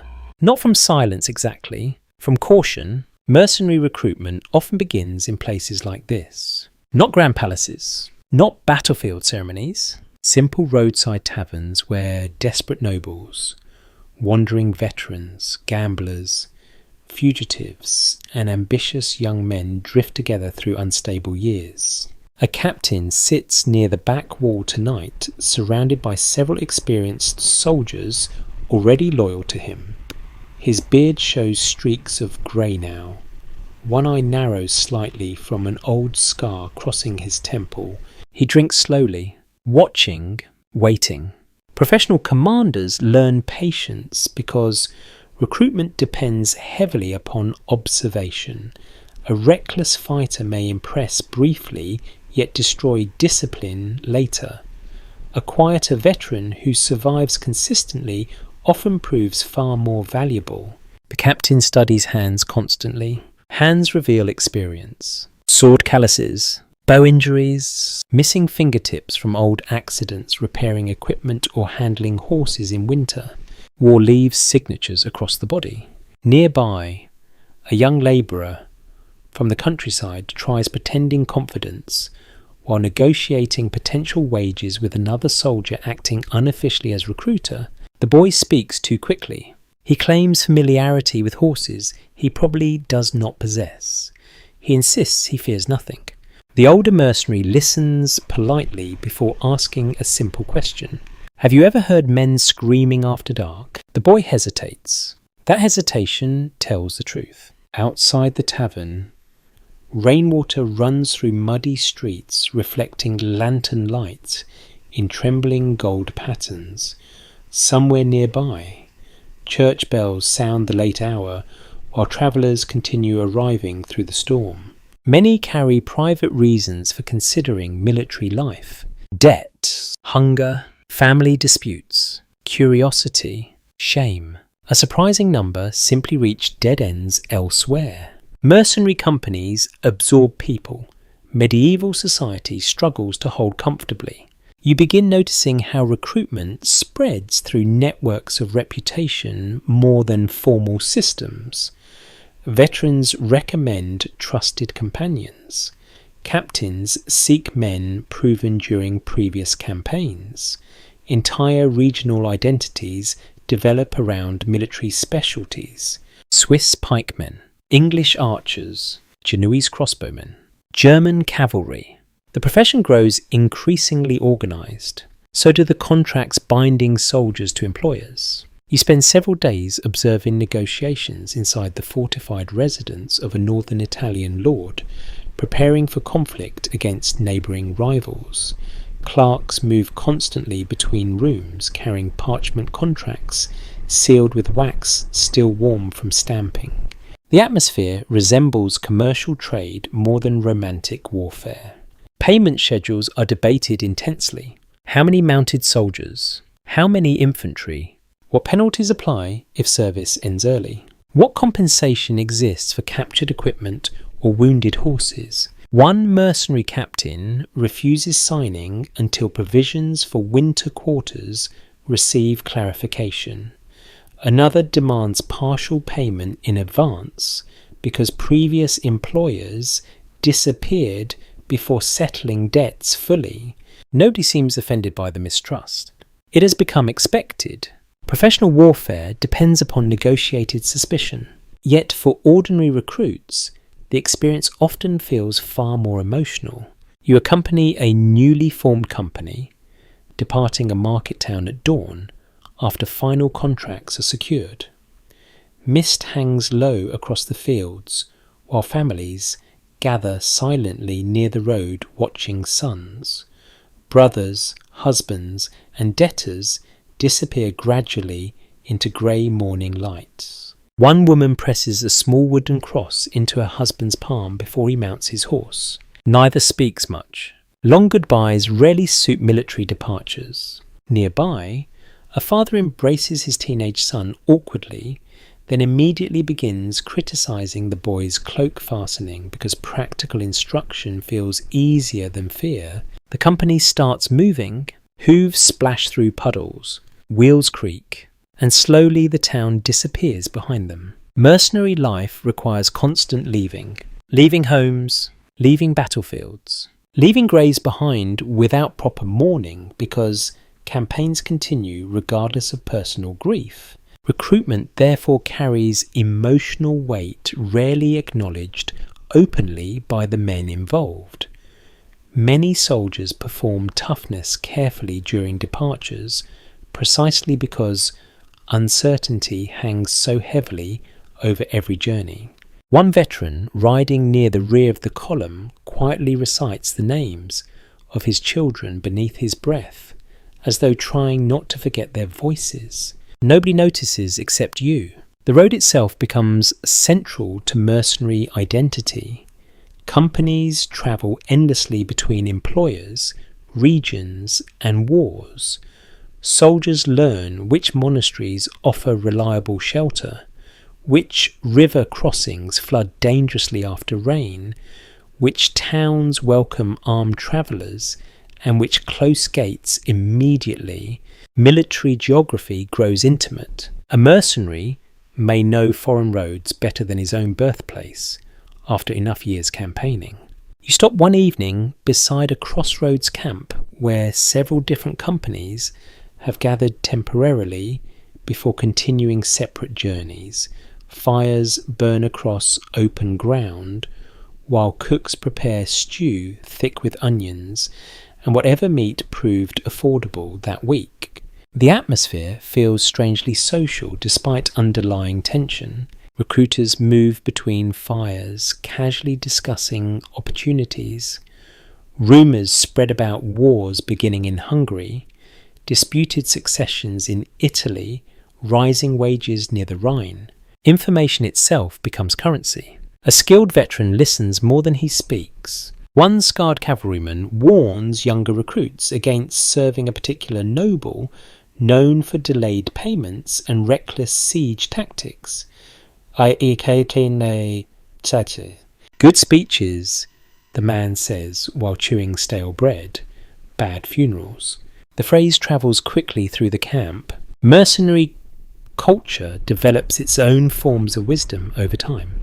Short, practical sayings repeated beside fires and tavern tables across generations of soldiers. Never trust spring roads after heavy snow. Always inspect your horse before sleeping. Avoid captains who smile during battles. Some advice sounds humorous until experience proves otherwise. Meanwhile, rulers continue depending increasingly upon hired soldiers. Despite constant anxiety about loyalty, feudal obligations alone no longer satisfy expanding military demands. Professional armies move faster, fight longer, and adapt more effectively to changing warfare. So contracts multiply, and recruitment deepens further into everyday life. You notice towns adjusting economically around this reality. Blacksmiths specialise in military equipment, tailors produce padded gambesons, innkeepers learn how to manage armed guests without triggering violence. Even children begin recognising regional soldiers by clothing and accents. War becomes normalised through repetition. One afternoon, you pass a village green where boys practice mock battles using sticks shaped like pikes, while arguing loudly over who gets to play famous mercenary captains from recent campaigns. Their mothers watch uneasily from nearby doorways. Perhaps they understand too well where such games may eventually lead. Night falls again across another roadside inn, crowded with travellers seeking warmth against autumn cold. Candle smoke drifts lazily overhead, while rain taps softly beyond the walls.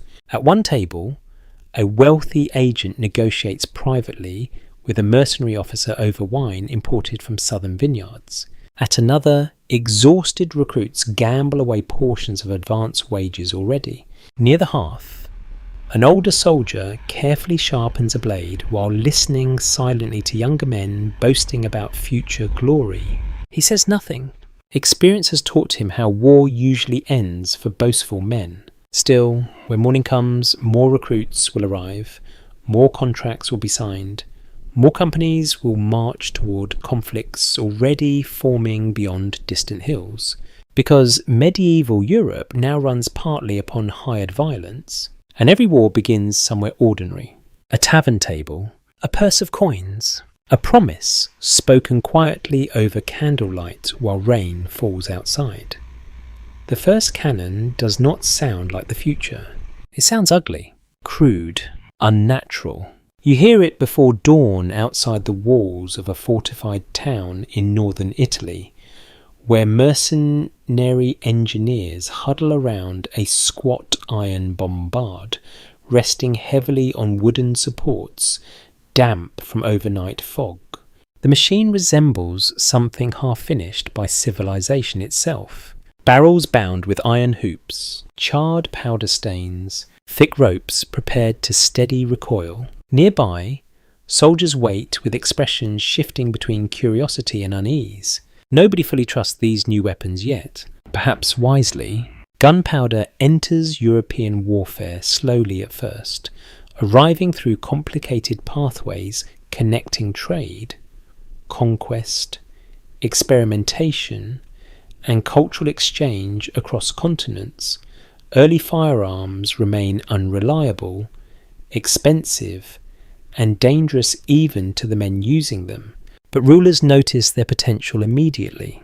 Stone walls that resisted generations of siege engines begin facing a new kind of threat.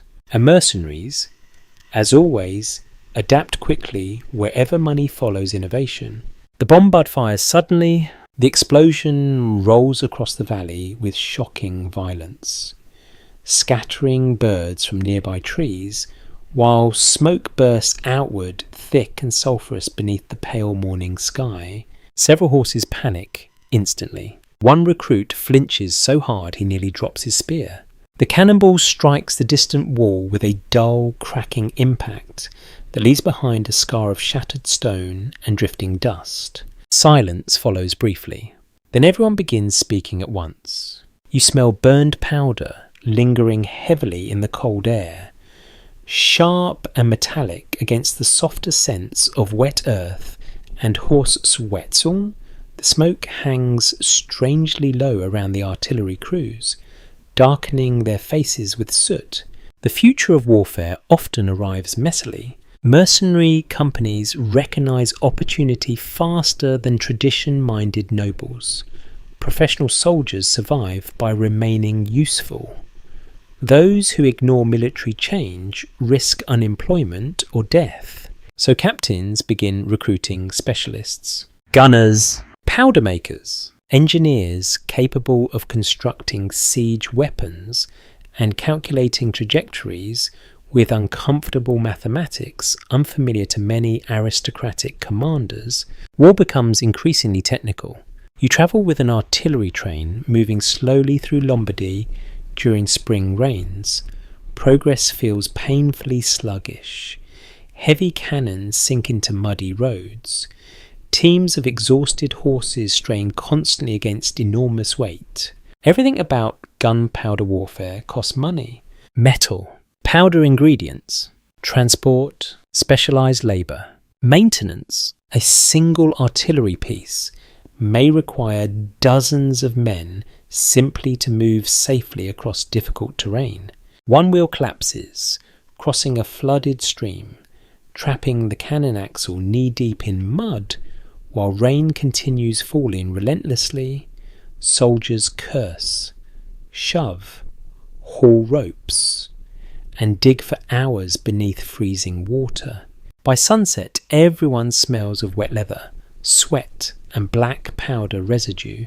No glorious songs emerge from the experience. Yet despite the hardship, rulers continue investing heavily in artillery because results become impossible to ignore.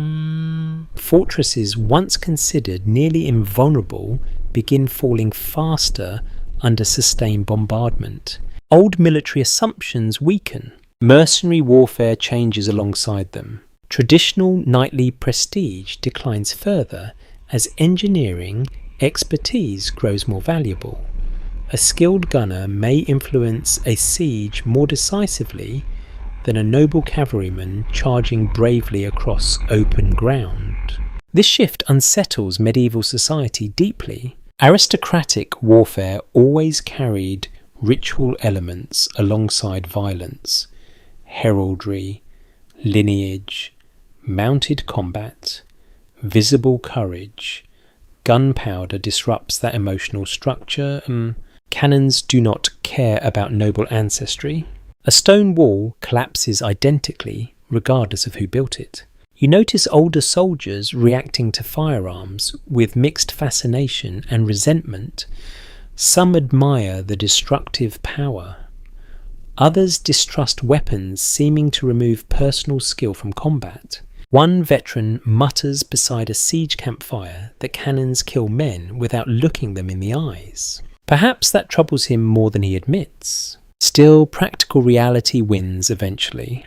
Mercenary captains increasingly compete for artillery specialists because employers demand them. Contracts begin specifying access to bombards and trained crews. Cities construct powder magazines and foundries dedicated to military production. The profession becomes more industrial long before industry fully exists. You enter a weapons workshop near Venice, where craftsmen labour beside roaring furnaces casting bronze cannon under suffocating heat. Sparks whirl upward through smoky darkness, while hammers ring constantly against metal. The workers appear exhausted. One founder bears burn scars across both forearms from molten accidents years earlier. Another coughs persistently from inhaling smoke and metallic dust daily. Military innovation always depends upon unseen labour. Outside the workshop, wealthy officials discuss military budgets and strategic advantages, while gondolas drift quietly through evening canals glowing gold beneath lantern lights. Inside, sweating craftsmen shape the machinery transforming European warfare forever. Mercenaries stand directly between these worlds. Professional soldiers become carriers of new techniques across borders. Veterans transfer knowledge from one campaign to another. Gunpowder expertise spreads internationally through wandering military specialists hired wherever rulers seek advantage. The roads now carry engineers beside archers, artillery crews beside cavalry. Warfare grows more complicated each decade. One night during a prolonged siege, you sit with several mercenary gunners sheltering beneath patched canvas, while intermittent rain hisses softly against cooling cannon barrels outside. The men's hearing already seems damaged from repeated explosions. Conversations drift strangely loud and abrupt around the fire. One gunner carefully cleans powder residue from his beard, using a scrap of cloth blackened almost entirely by soot. Another rubs aching shoulders while staring blankly into the flames. Their work terrifies them occasionally. Misfires remain common, cannons burst unpredictably, powder stores explode catastrophically if handled carelessly. Artillery service carries constant physical risk even before enemy attacks begin. Yet the wages remain good. Skilled specialists always command better pay. A younger recruit asks whether firearms will eventually replace bows entirely. An older gunner shrugs. Maybe, he says, but men still bleed the same. The answer feels oddly comforting and deeply grim at once, because beneath technological change, the emotional reality of mercenary life remains familiar. Exhaustion, fear, homesickness, ambition, temporary companionship forged beneath pressure. Only the tools evolve, and the tools are evolving quickly now. Sieges become louder, battlefields smokier, military campaigns increasingly dependent upon supply chains, delivering powder and shot across dangerous roads vulnerable to weather and attack. Professional armies require more organisation than ever before. Mercenary companies adapt by becoming larger, more structured, and more specialised. Commanders hire clerks, engineers, surgeons, armourers, and artillery experts alongside traditional fighters. War slowly transforms into a system rather than merely a seasonal event. One dawn after weeks of bombardment, a breached fortress wall finally collapses completely beneath rolling clouds of dust and shattered masonry. Soldiers prepare nervously for assault, while church bells ring frantically inside the doomed town. The smell of powder hangs everywhere now. Sharp, bitter, modern. Nearby, an old mercenary archer watches artillery crews reload another bombard with visible melancholy. The world grows noisier, he says quietly. No one answers him. Perhaps because everyone senses he is right. The age of hired swords is not ending yet, but gunpowder is already reshaping what those swords mean. You hear the lanzknechts before you see them. Singing carries across the hills first. rough and loud beneath grey morning skies while drums beat somewhere beyond the tree line with reckless confidence. The sound feels strangely alive compared to the exhausted silence of many older mercenary companies. Then the column appears. Bright fabric, feathered hats, pikes rising like a moving forest of sharpened wood. The Landsknechts march through Europe with theatrical energy that feels almost defiant against the misery surrounding them. These German mercenaries emerge during a changing age of warfare shaped heavily by Swiss infantry success, imperial politics, expanding gunpowder technology, and constant continental conflict. Emperors need soldiers capable of matching Swiss pike formations, so they create rivals, or attempt to. You stand beside a muddy roadside near the Rhine, watching thousands of Landsknechts advance beneath fluttering banners, stained by weather and campaign smoke. Their clothing immediately captures attention, slashed sleeves revealing vivid fabric beneath, wide hats decorated with feathers, boots exaggerated almost to absurdity. At first glance, they appear dressed for festival rather than battle, yet the weapons they carry remain terrifyingly practical. Long pikes, two-handed swords, arquebuses wrapped carefully against moisture, everything about the Landsknechts project's identity deliberately. They cultivate appearance almost aggressively, turning military life into performance as much as profession, partly from pride, partly from intimidation, and partly because mercenary companies need strong internal culture to survive. You notice civilians reacting to them with complicated fascination. Children stare openly at the flamboyant clothing while parents pull them slightly closer. Tavern owners calculate potential profits alongside possible property damage. Veterans from older companies sometimes mock the Landsknechts for vanity. Until battle begins, discipline hides beneath the bright colours. Hard discipline, training with pikes, requires relentless coordination. Hundreds of men must move almost as one body during combat.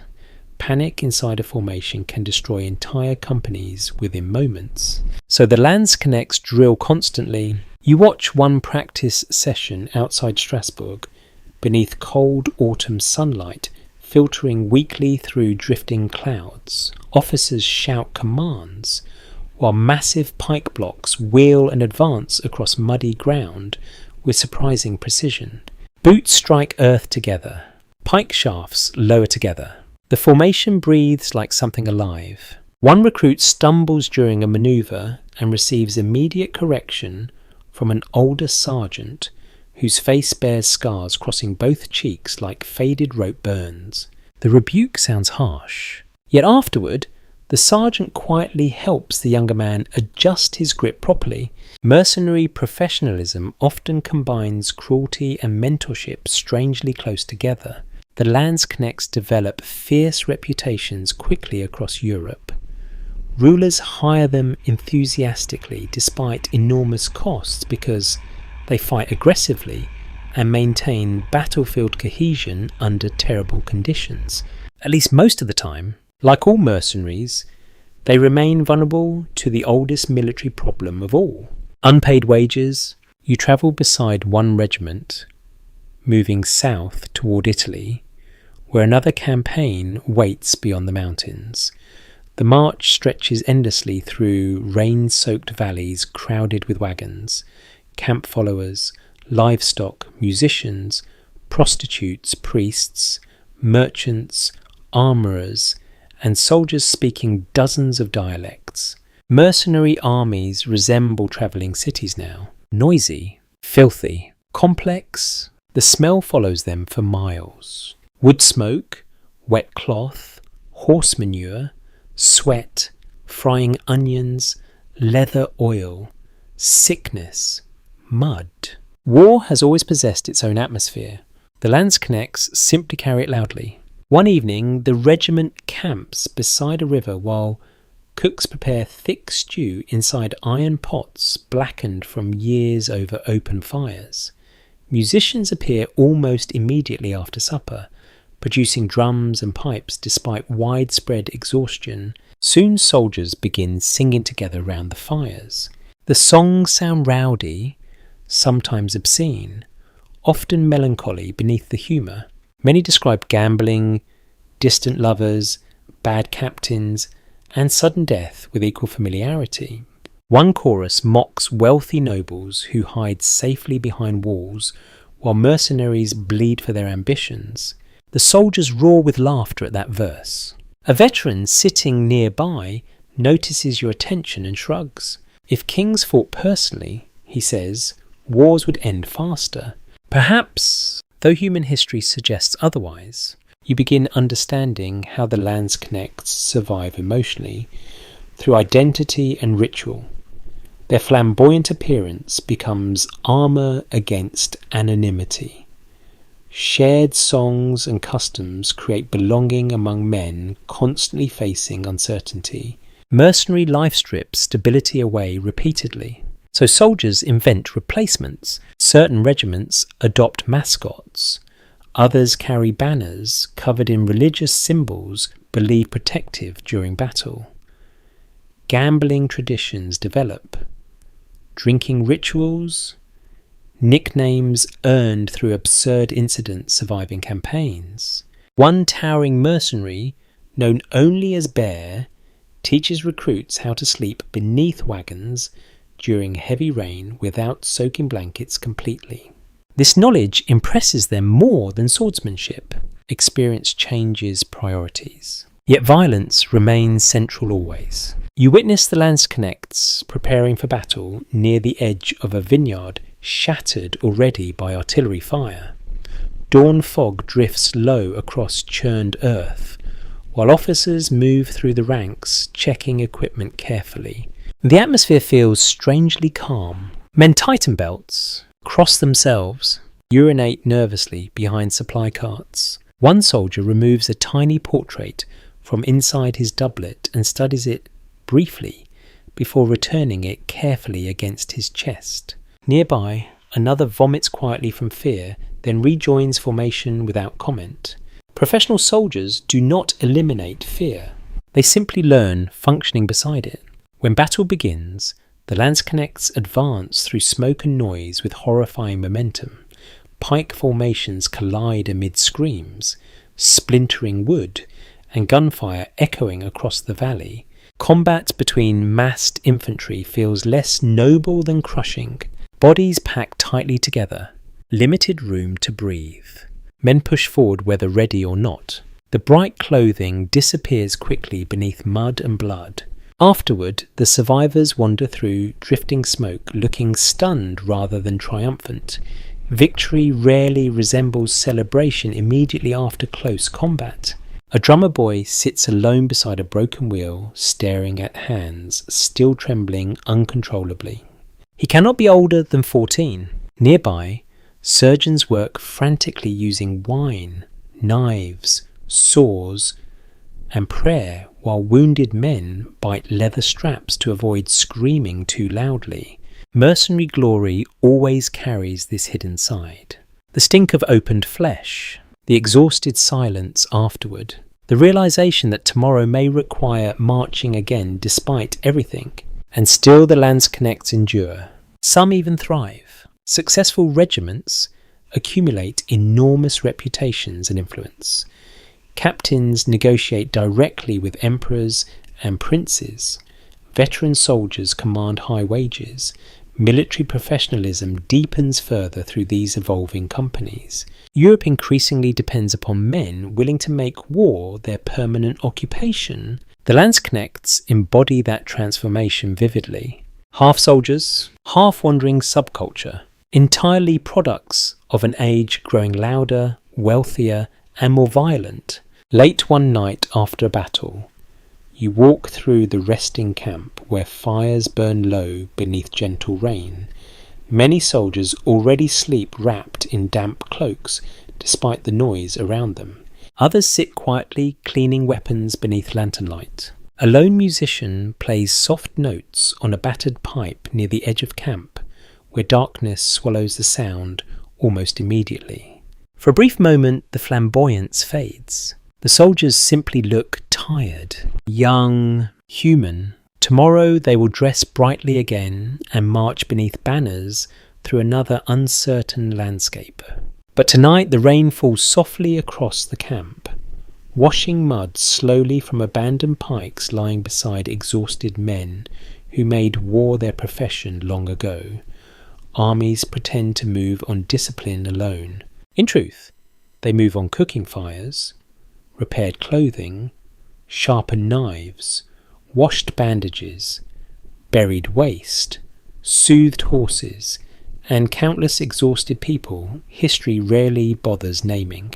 You notice them gradually at first, figures walking beside the columns rather than within them, women carrying bundles balanced against their hips, children asleep inside wagons piled with blankets and cookware, elderly labourers leading pack animals through mud deep enough to swallow boots.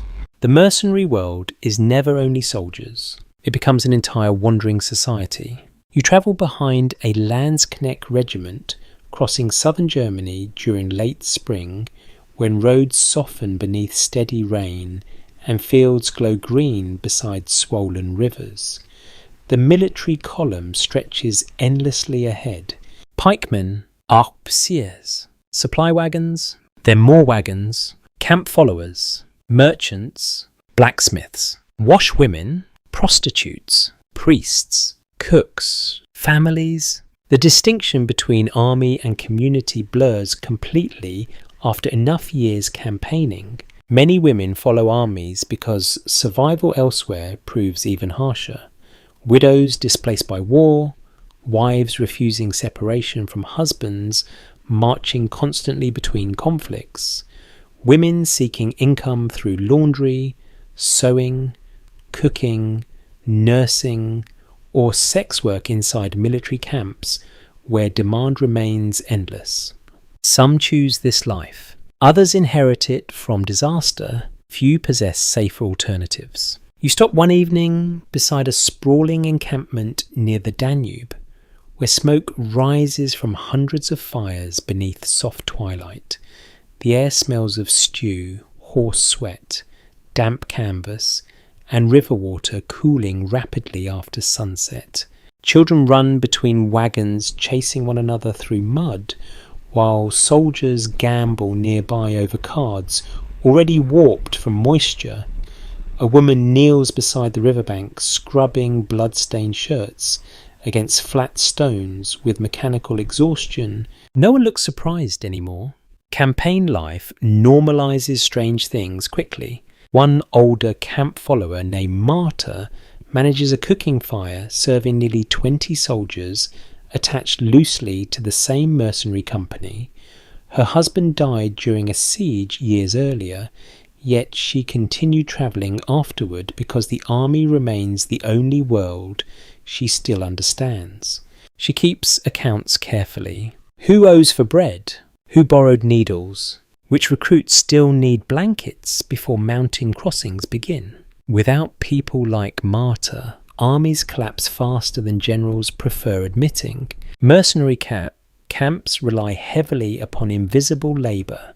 A cavalryman may appear impressive charging across battlefields, but someone repaired his torn cloak the night before. Someone fed the horse.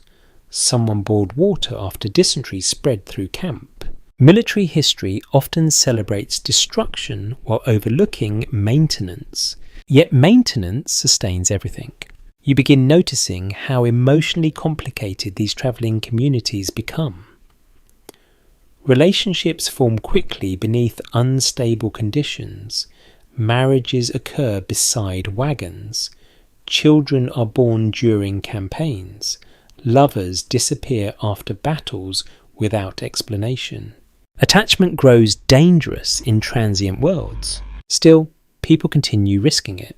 One young mercenary spends nearly an entire month's wages purchasing blue ribbon from a merchant caravan, because a woman travelling with the camp once mentioned missing the colour of summer flowers near her childhood home. The gesture feels heartbreakingly ordinary. War never fully erases ordinary longing. You walk through the camp after dark while lanterns flicker softly against damp canvas, and distant laughter drifts through smoky air. Near one fire, soldiers listen quietly as a woman tells exaggerated stories about noblemen she claims to have deceived across 3 kingdoms. At another, a healer prepares herbal mixtures beside wounded recruits, still pale from recent fighting. The healer's hands remain steady despite exhaustion. She has seen too much blood to tremble now.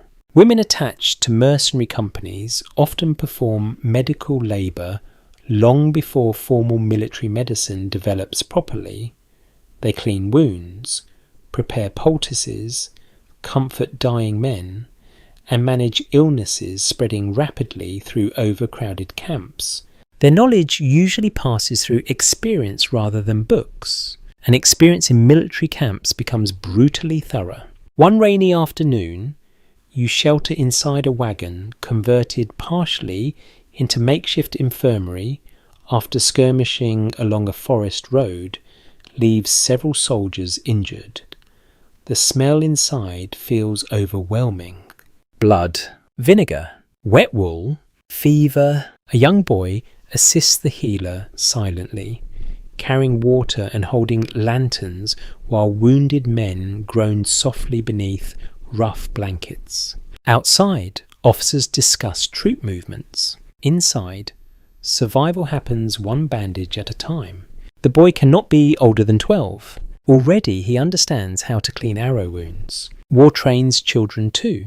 You notice soldiers becoming fiercely protective of certain camp followers over time.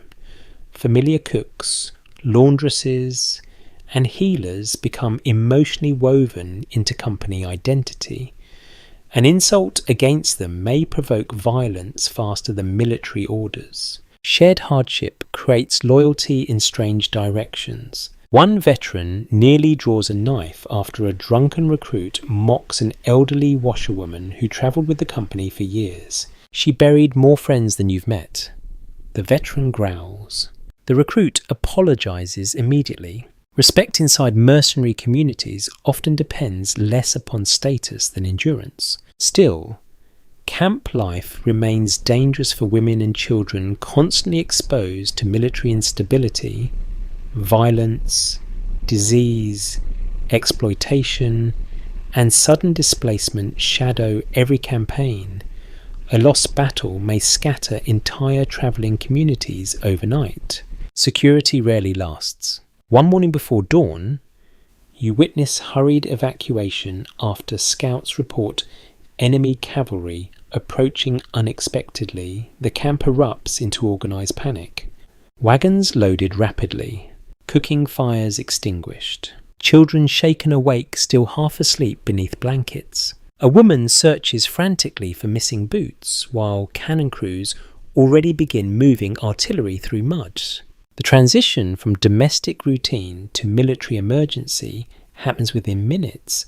Everyone adapts because everyone must. Mercenary societies survive through flexibility more than permanence. You speak briefly with a former soldier's wife travelling now as seamstress and trader between companies. She explains that civilian towns sometimes distrust camp followers even more than soldiers themselves.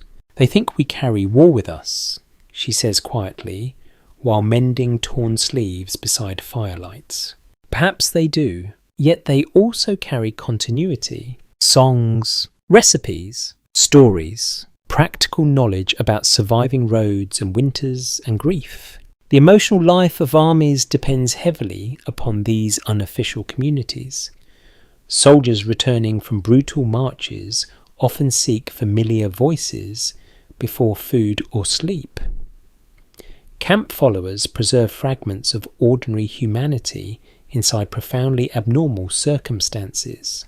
A woman baking coarse bread beside a wagon can momentarily remind hardened veterans of home kitchens lost years earlier. That memory matters more than military records usually acknowledge. Late at night, the camp gradually softens into exhausted silence, beneath drifting stars visible through thinning clouds.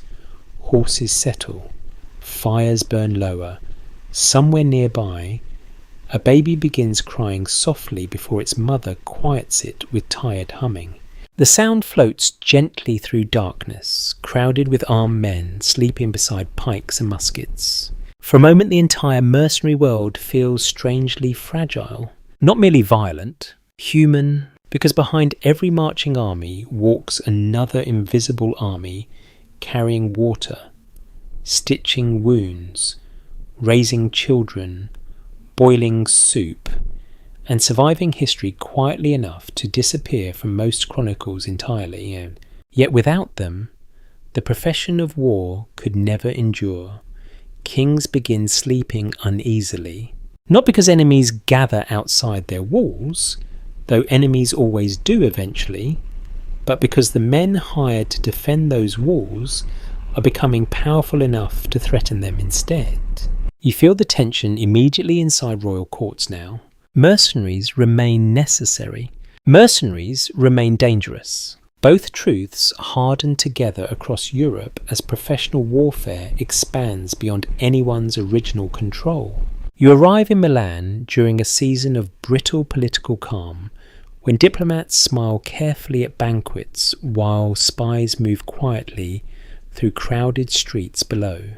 Rain drifts across cathedral rooftops, glowing pale beneath winter skies.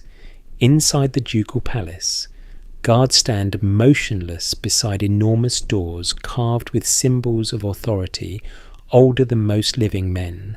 Yet authority itself feels increasingly fragile. The ruler of Milan employs thousands of professional soldiers under several respected captains. Without them, rival states might invade within months. With them, another fear emerges.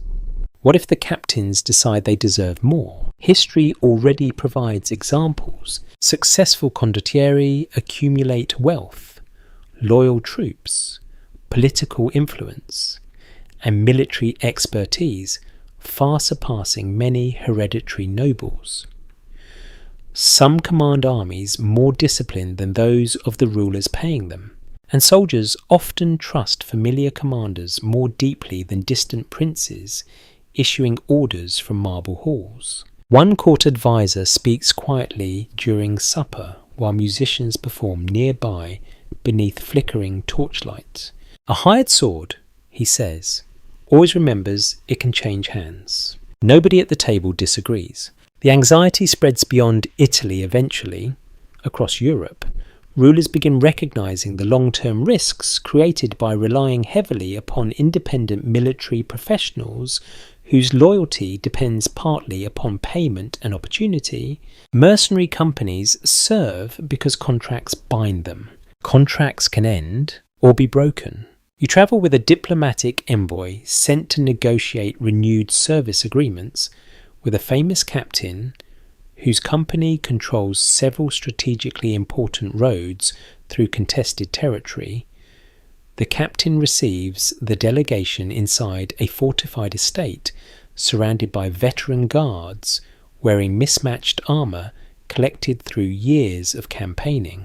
The atmosphere feels polite and deeply tense. Wine is served, formal greetings exchanged. Yet beneath the civility rests an uncomfortable reality. The ruler needs the captain almost as much as the captain needs employment.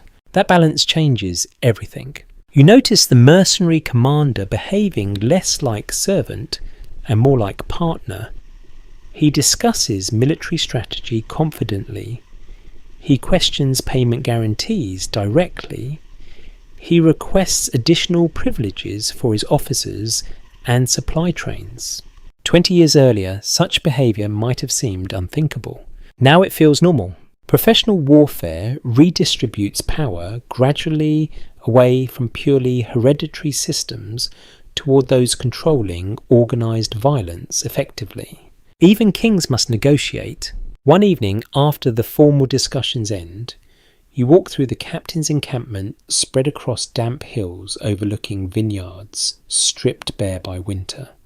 Fires glow between rows of tents while soldiers cook evening meals and repair equipment beneath steady drizzle. The company feels stable, seasoned. Men know their routines instinctively now. That stability itself becomes politically valuable.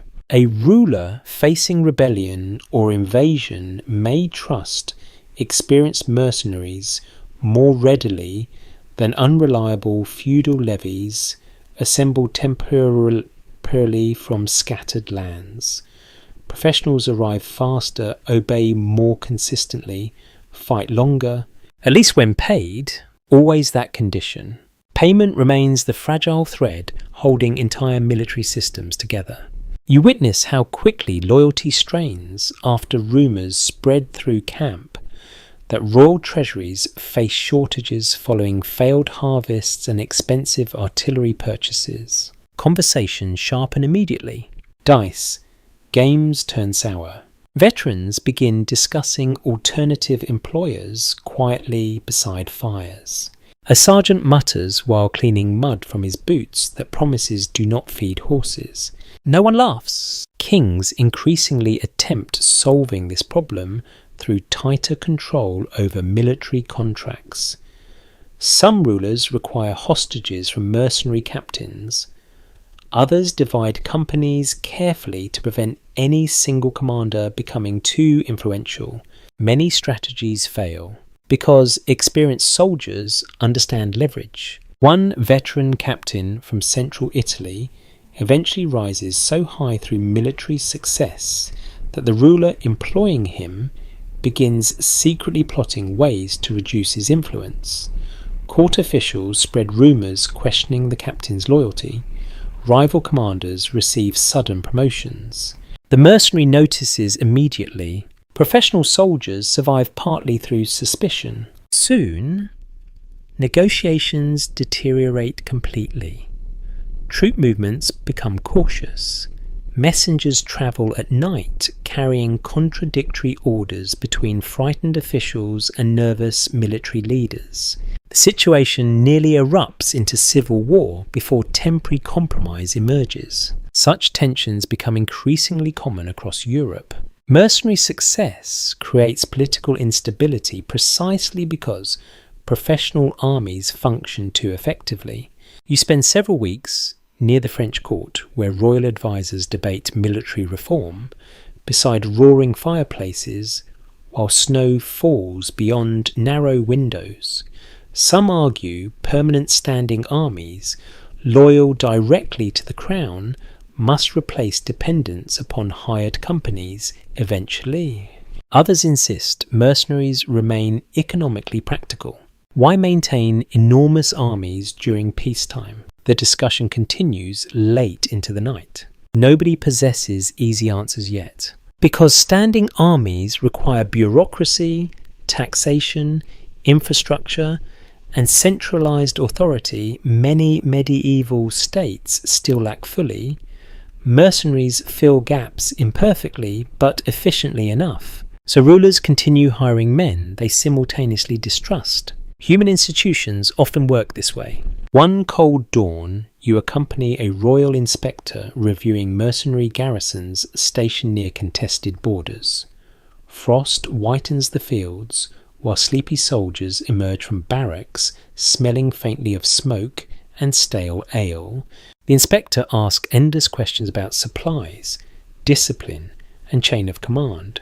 The officers respond politely. Afterward, one captain watches the royal party depart and says quietly to a companion, "They fear us now." The companion shrugs. They should. Perhaps both statements are true. Yet mercenary captains themselves live under enormous pressure too. Success attracts envy. Failure destroys reputations quickly. Powerful rulers may praise commanders publicly while plotting against them privately. A captain commanding thousands carries constant anxiety beneath visible confidence. You see it late one night inside a fortified manor where a respected mercenary leader studies financial records alone beside candlelight after everyone else sleeps. His face looks older without armour and ceremony surrounding him. Stacks of parchment cover the table. Wages owed. Supplies needed. Contracts expiring. Political rumours. The man commands armies capable of terrifying kingdoms. Still, he worries about unpaid bills. The scene feels strangely modern. Professional warfare increasingly resembles administration wrapped around violence. Captains become managers as much as fighters. Clerks and accountants matter almost as much as cavalry now. The romantic image of mercenary life fades beneath practical reality, yet ordinary soldiers continue marching regardless. A company crosses a frozen bridge at sunset while snowflakes drift softly through fading light. Boots strike wood rhythmically. Horses breathe steam into the cold air. The men joke about food, about women, about whether spring campaigns will finally bring decent pay. Above them, rulers argue endlessly over loyalty, authority, and military control. Below them, the river moves silently beneath cracked ice. Europe itself is changing shape during these years. Centralized states slowly strengthen, financial systems expand, gunpowder warfare grows more expensive and organized. Mercenaries helped create this transformation. Now rulers wonder whether the profession has grown too powerful to remain safely independent. The answer will come brutally enough soon, because when kings distrust hired swords, they rarely stop using them immediately. Instead, they search for ways to own them completely. Rome wakes slowly beneath grey skies and uneasy silence. Pilgrims still move through narrow streets, carrying prayers and exhaustion from distant roads. Priests ring bells across ancient neighbourhoods, where laundry hangs between crumbling buildings older than memory itself. Bakers slide coarse loaves from ovens while merchants arrange fruit beneath faded awnings. Life continues because people always hope disaster might pass elsewhere. But by the spring of 1527, disaster is already approaching Rome through mud, hunger, and unpaid rage. You feel it first in the stories travelling south ahead of the army. German landsknechts marching without proper wages. Spanish soldiers hardened by endless campaigning. Mercenaries weakened by disease, starvation, and fury toward leaders unable to control them fully anymore. The Holy Roman Emperor never entirely intends what comes next. Yet intention matters very little once large armies stop receiving food and pay. You travel alongside terrified refugees fleeing northward from villages already stripped bare by passing troops. Rain falls constantly during those weeks, turning roads into rivers of mud where exhausted soldiers drag artillery beside dying horses. The imperial army itself appears less triumphant than desperate. Men march in torn clothing patched repeatedly through years of warfare. Boots rot apart, faces hollow from hunger stare blankly through cold drizzle. One veteran chews grass occasionally while walking. Another wraps bleeding feet with strips cut from an old banner no one bothers carrying anymore. Professional soldiers can endure astonishing hardship. But unpaid hardship eventually mutates into something darker. The army reaches Rome exhausted and unstable.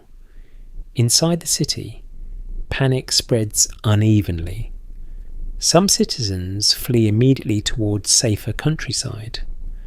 Others trust the walls, the Pope, or divine protection. Many simply cannot imagine Rome itself truly vulnerable. Yet the city's defences remain weaker than rumours claim. Political confusion delays preparation, supplies run short, mercenary discipline inside the attacking army frays further each day, then everything collapses at once. Before dawn, assault ladders rise against wet stone walls beneath gunfire echoing through heavy fog. Cannon smoke drifts across ancient streets, while church bells begin ringing wildly from multiple directions. The sack of Rome begins not as strategy, but as breakdown. You move through the city beside civilians stumbling through chaos, while armed men flood narrow streets, already slick with rain and blood. Smoke thickens rapidly, doors splinter beneath axes, priests run carrying relics through screaming crowds. The violence becomes impossible to organise. Mercenary armies, once disciplined enough to serve as tools of statecraft, fracture under combined pressure of hunger, resentment, religious fury, greed, and exhaustion. Everything buried beneath years of military hardship erupts violently into the city. A German mercenary smashes open a wine cellar, while nearby soldiers drag furniture into the streets, searching for valuables hidden beneath floorboards. Spanish troops fight one another over captured goods. Fires spread unpredictably between tightly packed buildings. And ordinary Romans suffer most, always the civilians. A mother hides with her children inside a monastery cellar, smelling of damp stone and candle wax, while fighting rages overhead for hours. A bookseller watches helplessly as soldiers burn manuscripts for warmth beside shattered shelves. One elderly physician continues treating wounded strangers, regardless of allegiance, until mercenaries finally force him away from his own clinic. Human decency survives even inside catastrophe. Though barely, you notice something deeply tragic beneath the brutality.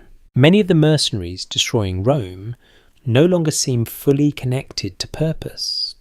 Some attack from religious hatred, others from greed, but countless soldiers simply move through violence mechanically after years spent hungry, frightened, and disposable.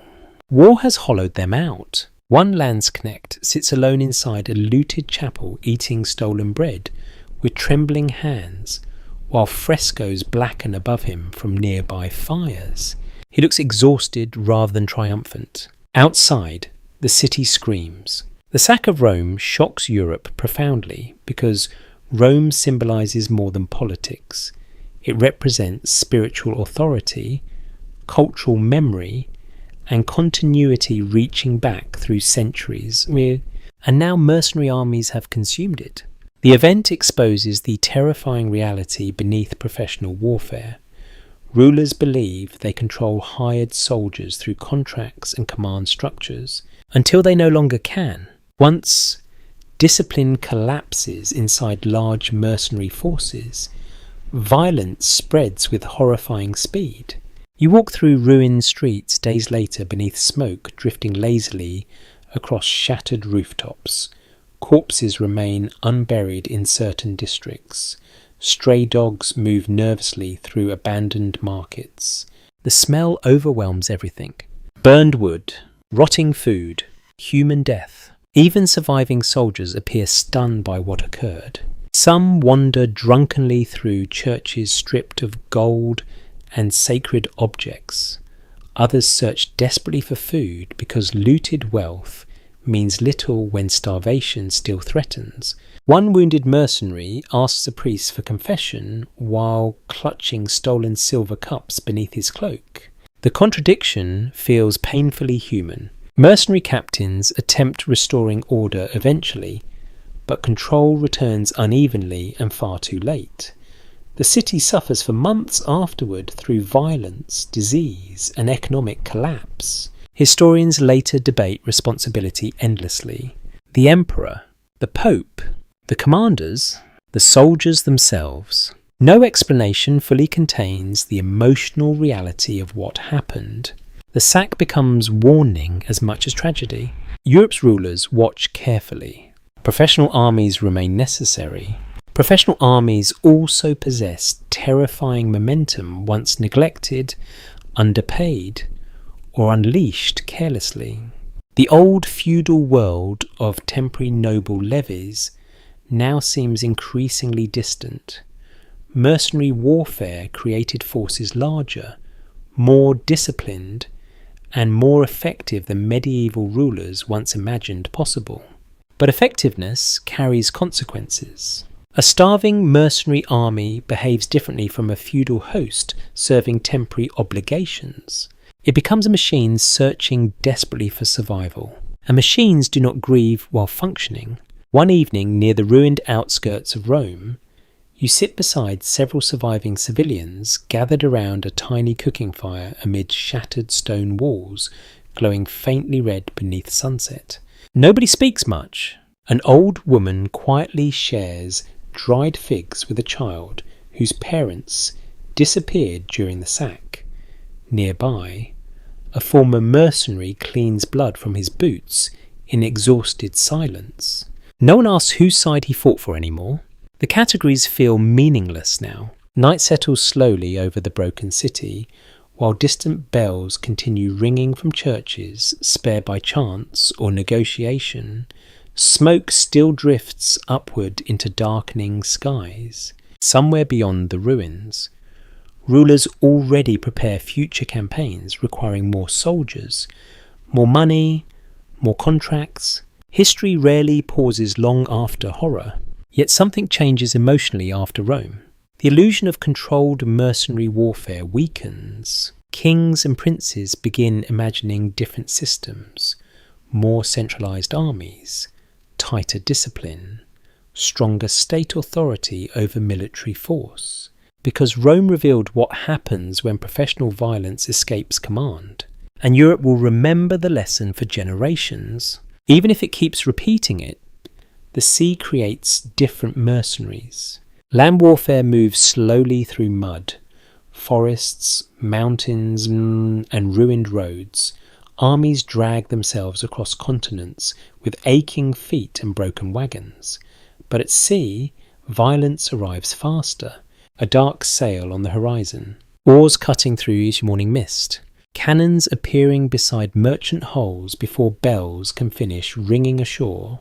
You drift southward now into the Mediterranean world, where trade and warfare become almost impossible to separate. Salt wind carries the smell of fish, tar, wet rope, citrus, and smoke from crowded harbours where sailors shout across docks stacked high with cargo from 3 continents. Venice, Genoa, Barcelona, Valletta, the ports glitter with wealth and anxiety together. Every merchant ship represents profit. Every merchant ship represents vulnerability. And increasingly, rulers hire professional naval forces to protect both. The medieval mercenary profession expands naturally onto the water. Some captains command private fleets rather than cavalry companies. Others sell experienced crews skilled in navigation, boarding combat, coastal raids, or artillery operation aboard galleys equipped with bronze cannon glinting beneath hard sunlight. Violence becomes maritime commerce. You stand on the docks of Venice before dawn while labourers load barrels onto a long war galley, rocking gently beside stone quays darkened by centuries of tidewater. Lanterns flicker across wet wood and polished helmets. The vessel smells alive. Pitch, salt, sweat, old fish trapped somewhere beneath the decking. Mercenary sailors move with practiced efficiency through cramped spaces, barely wide enough for 2 men carrying supplies. Many have spent more of their lives aboard ships than on stable ground. One veteran laughs quietly while watching a young recruit stumble across the gangplank during rough weather. The sea trains everyone eventually, he says, not kindly, simply truthfully. Naval mercenaries occupy a strange social world even by military standards. Sailors already develop fierce internal cultures shaped by storms, confinement, and dependence upon one another. Add professional warfare, and those bonds tighten further. A ship at sea cannot tolerate divided loyalty for long. Everyone aboard sinks together. You begin noticing how maritime warfare transforms emotional experience differently from land campaigns. At sea, there are fewer places to escape fear. During storms, even hardened mercenaries prey openly, while waves crash against hulls hard enough to rattle teeth. One winter crossing near Sicily leaves experienced sailors pale and silent after 3 nights battling violent seas beneath lightning tearing open black skies. The mercenaries emerge afterward exhausted beyond words. Several kneel to kiss solid ground once reaching harbour. Yet the profession continues attracting men because maritime warfare offers profit unavailable elsewhere. Merchant republics grow rich through trade networks spanning the Mediterranean and beyond. Wealth must be protected or stolen, sometimes both by the same people. The line between mercenary sailor, naval contractor, and pirate often blurs disturbingly during these centuries. A captain serving one ruler honourably may attack that ruler's allies months later under different contracts. Privateering becomes normalised. Governments quietly approve raids benefiting their interests while publicly condemning piracy when convenient. The sea encourages moral flexibility. You accompany a hired galley squadron, escorting merchant vessels through waters threatened by Ottoman corsairs and Christian privateers alike. The convoy moves cautiously beneath blazing summer sunlight reflecting painfully bright from open water. The mercenary marines aboard the galleys maintain weapons constantly. Crossbows, arquebuses, boarding axes. Everything rusts quickly at sea. A marine named Luca shows you scars along his forearm earned during boarding combat years earlier when enemy sailors hurled burning oil across linked decks during close fighting. Ships become small worlds during a battle, he says, while sharpening a blade carefully against stone. There is nowhere to run. He speaks without drama. Most professionals do eventually. Naval combat feels intimate in terrifying ways. Cannon fire shatters wood into lethal splinters. Fires spread instantly across tarred surfaces. Men drown wearing armour too heavy to escape sinking vessels. And still mercenary fleets keep sailing because rulers need them desperately. The Mediterranean becomes a vast contested frontier where Christian and Muslim powers compete constantly for trade routes, islands, coastal fortresses, and influence. Venice hires naval professionals. So do the Ottomans. So do smaller states unable to maintain permanent fleets independently. Professional violence adapts easily to water. One evening you arrive at Malta where the harbour glows gold beneath sunset, while warships rest at anchor beside merchant vessels from distant ports.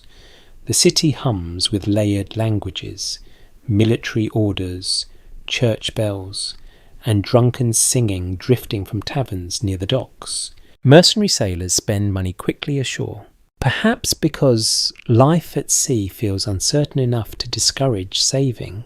The taverns fill with stories. Storms survived, ships captured, friends lost overboard during night battles, invisible except for screaming and lantern fire across black waves. One old sailor claims he can still smell burned powder whenever fog rolls inland from the harbour. Nobody doubts him. Memory lives strongly among professional fighters, especially sensory memory. The sudden silence after cannon fire, the pitch of frightened horses trapped aboard transport ships, the strange calm mornings following naval battles while wreckage drifts quietly beside floating bodies. Maritime mercenaries witness all of it. And unlike many land soldiers, sailors cannot simply desert easily once voyages begin. A ship confines everyone physically and emotionally together for weeks or months. Tensions become dangerous quickly. You observe one captain managing disputes aboard a crowded galley with remarkable care. Gambling arguments, food complaints, accusations of theft, minor conflicts threaten cohesion dangerously at sea. The captain listens more often than he shouts. Experience taught him fear spreads faster aboard ships than storms sometimes do. Meanwhile, naval technology continues evolving alongside gunpowder warfare. Cannon mounted aboard ships transform maritime combat profoundly. Professional artillery crews become valuable at sea exactly as on land. The cost of maintaining armed fleets rises enormously. Only wealthy states or successful contractors manage it consistently.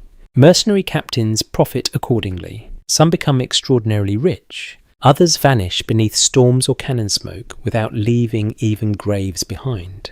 The sea keeps many secrets. One night during calm weather, you sit quietly on deck while moonlight scatters silver across dark water, stretching endlessly in every direction. Most of the crew already sleeps, wrapped in blankets between oars and supply barrels. A lone sailor hums softly near the stern while repairing torn rigging by lantern light. The sound feels lonely, beautiful too, because despite all the violence, maritime mercenaries remain human beings drifting between ports, employers, wars, and uncertain futures, much like their counterparts on land. Only the roads beneath them move constantly now. Far away across Europe, rulers continue centralizing power and questioning dependence upon independent military professionals. But for the moment, the sea still belongs partly to hired men willing to fight for coin beneath foreign flags. And the Mediterranean keeps calling them outward into darkness. Faith begins tearing Europe apart from the inside. Not all at once. At first, the divisions spread quietly through sermons, pamphlets, whispered arguments inside taverns, and nervous conversations after church services where neighbours suddenly realise they no longer pray quite the same way. Then armies start forming, and mercenaries find themselves trapped inside wars where belief becomes impossible to ignore completely.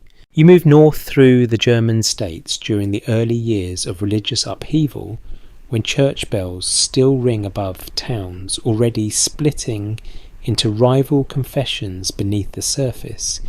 Rain drifts across tiled rooftops.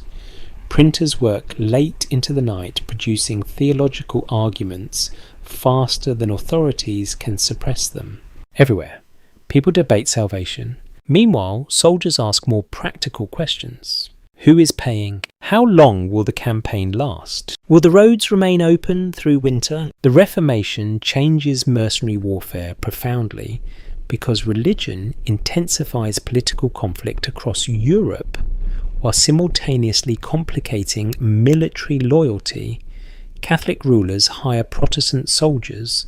Protestant princes employ Catholic mercenaries when necessary. Money still crosses confessional boundaries surprisingly easily, at least at first. You arrive at a crowded recruitment ground outside Augsburg, where several companies gather before marching toward contested territories.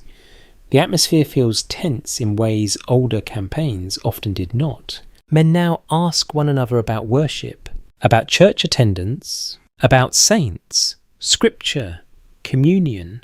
Questions once considered private become politically dangerous. One veteran landsknecht shrugs while sharing bread beside a campfire. Gold has no religion, he mutters. Another soldier nearby disagrees immediately. Soon the argument grows heated enough that officers intervene before knives appear. This is new. Older mercenary conflicts certainly involved religion sometimes, especially during crusades, but now theological division penetrates daily life across Europe itself. Villages fracture, families argue, entire regions redefine identity around competing visions of Christianity. Professional soldiers cannot remain untouched by that atmosphere forever. You begin noticing mercenary companies clustering increasingly along confessional lines, though practical necessity still overrides ideology often enough. Protestant rulers prefer Protestant troops when possible. Catholic states seek Catholic officers they trust politically. Yet experienced soldiers remain difficult to replace, and war still demands expertise above purity during emergencies. One evening, you shelter inside a monastery converted temporarily into military quarters after local fighting disrupts nearby towns. Candlelight flickers across stone walls once built for silence and prayer. Now soldiers sleep where monks once studied scripture peacefully. The contrast feels painfully symbolic. A Catholic mercenary officer shares wine cautiously with a Protestant artillery specialist because both understand tomorrow's siege depends upon cooperation regardless of doctrine. Neither fully trusts the other. Both need each other alive. The emotional atmosphere of military camps shifts during these decades.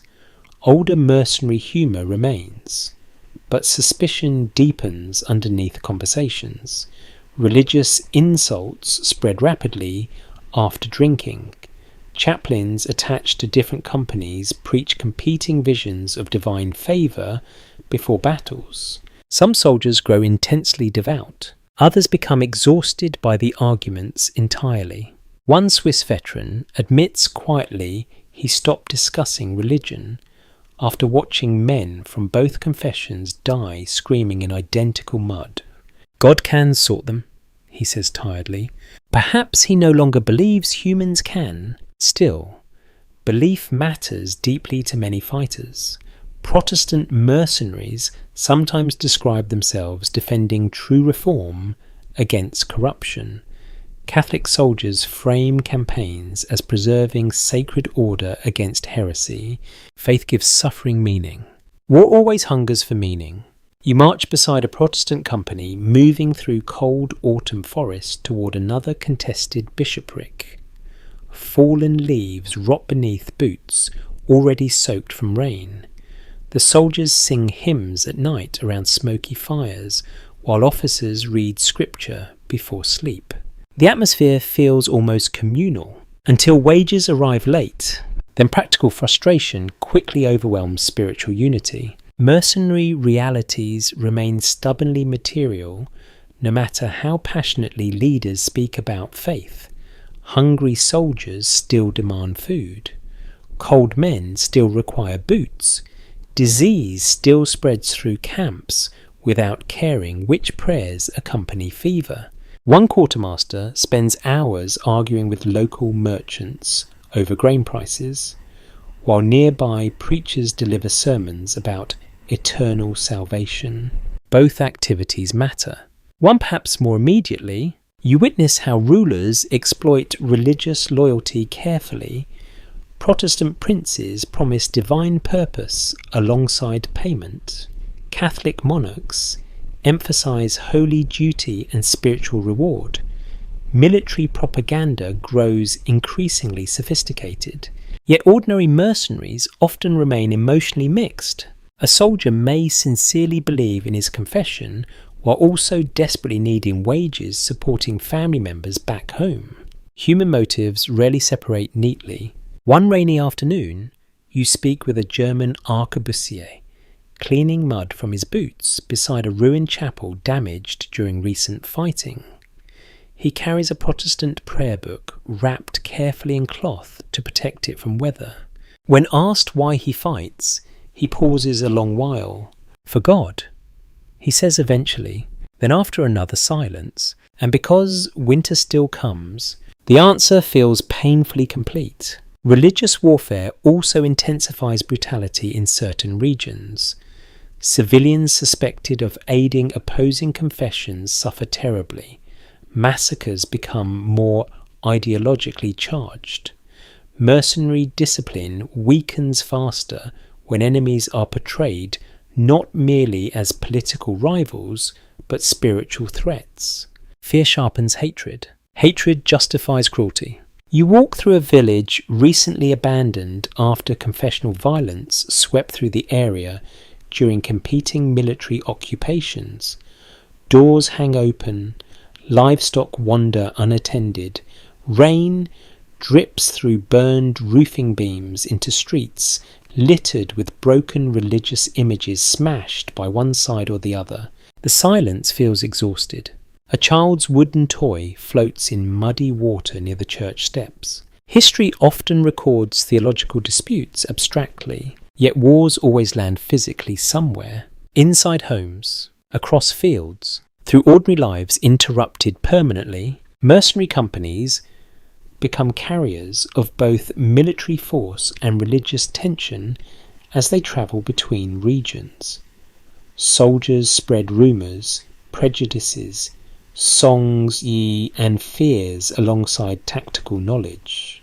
The profession itself grows emotionally heavier. One veteran captain complains privately that earlier wars felt simpler. Before, he says while studying maps beside weak candlelight, men fought over land or money. Now they fight over heaven too. He does not sound impressed by the development. Neither do many soldiers who survive long enough to witness repeated cycles of atrocity committed by every side claiming righteousness. Still, confessional identity continues reshaping European warfare irreversibly. States centralize military authority partly through religious solidarity. Mercenary service gradually intertwines with emerging national and ideological loyalties. The old flexible world of shifting contracts begins narrowing slowly beneath deeper political divisions, not disappearing yet, but changing. Late one night, your company camps beside a river under freezing skies, bright with unfamiliar stars, reflected across dark water, moving silently past sleeping wagons. Most soldiers already rest beneath damp blankets after another exhausting march. Only the sentries remain awake fully. One guard hums a hymn softly while staring into darkness beyond the firelight. Another, from the opposite confession entirely, listens without comment. For tonight at least, both stand watch together against the cold. Tomorrow, they may be ordered to kill men who pray almost exactly like themselves. And somewhere in the distance, Europe keeps breaking apart one belief at a time. By the time the 30 Years' War truly consumes Europe, entire generations have forgotten what stable peace feels like. Children grow into adulthood hearing distant artillery as often as church bells.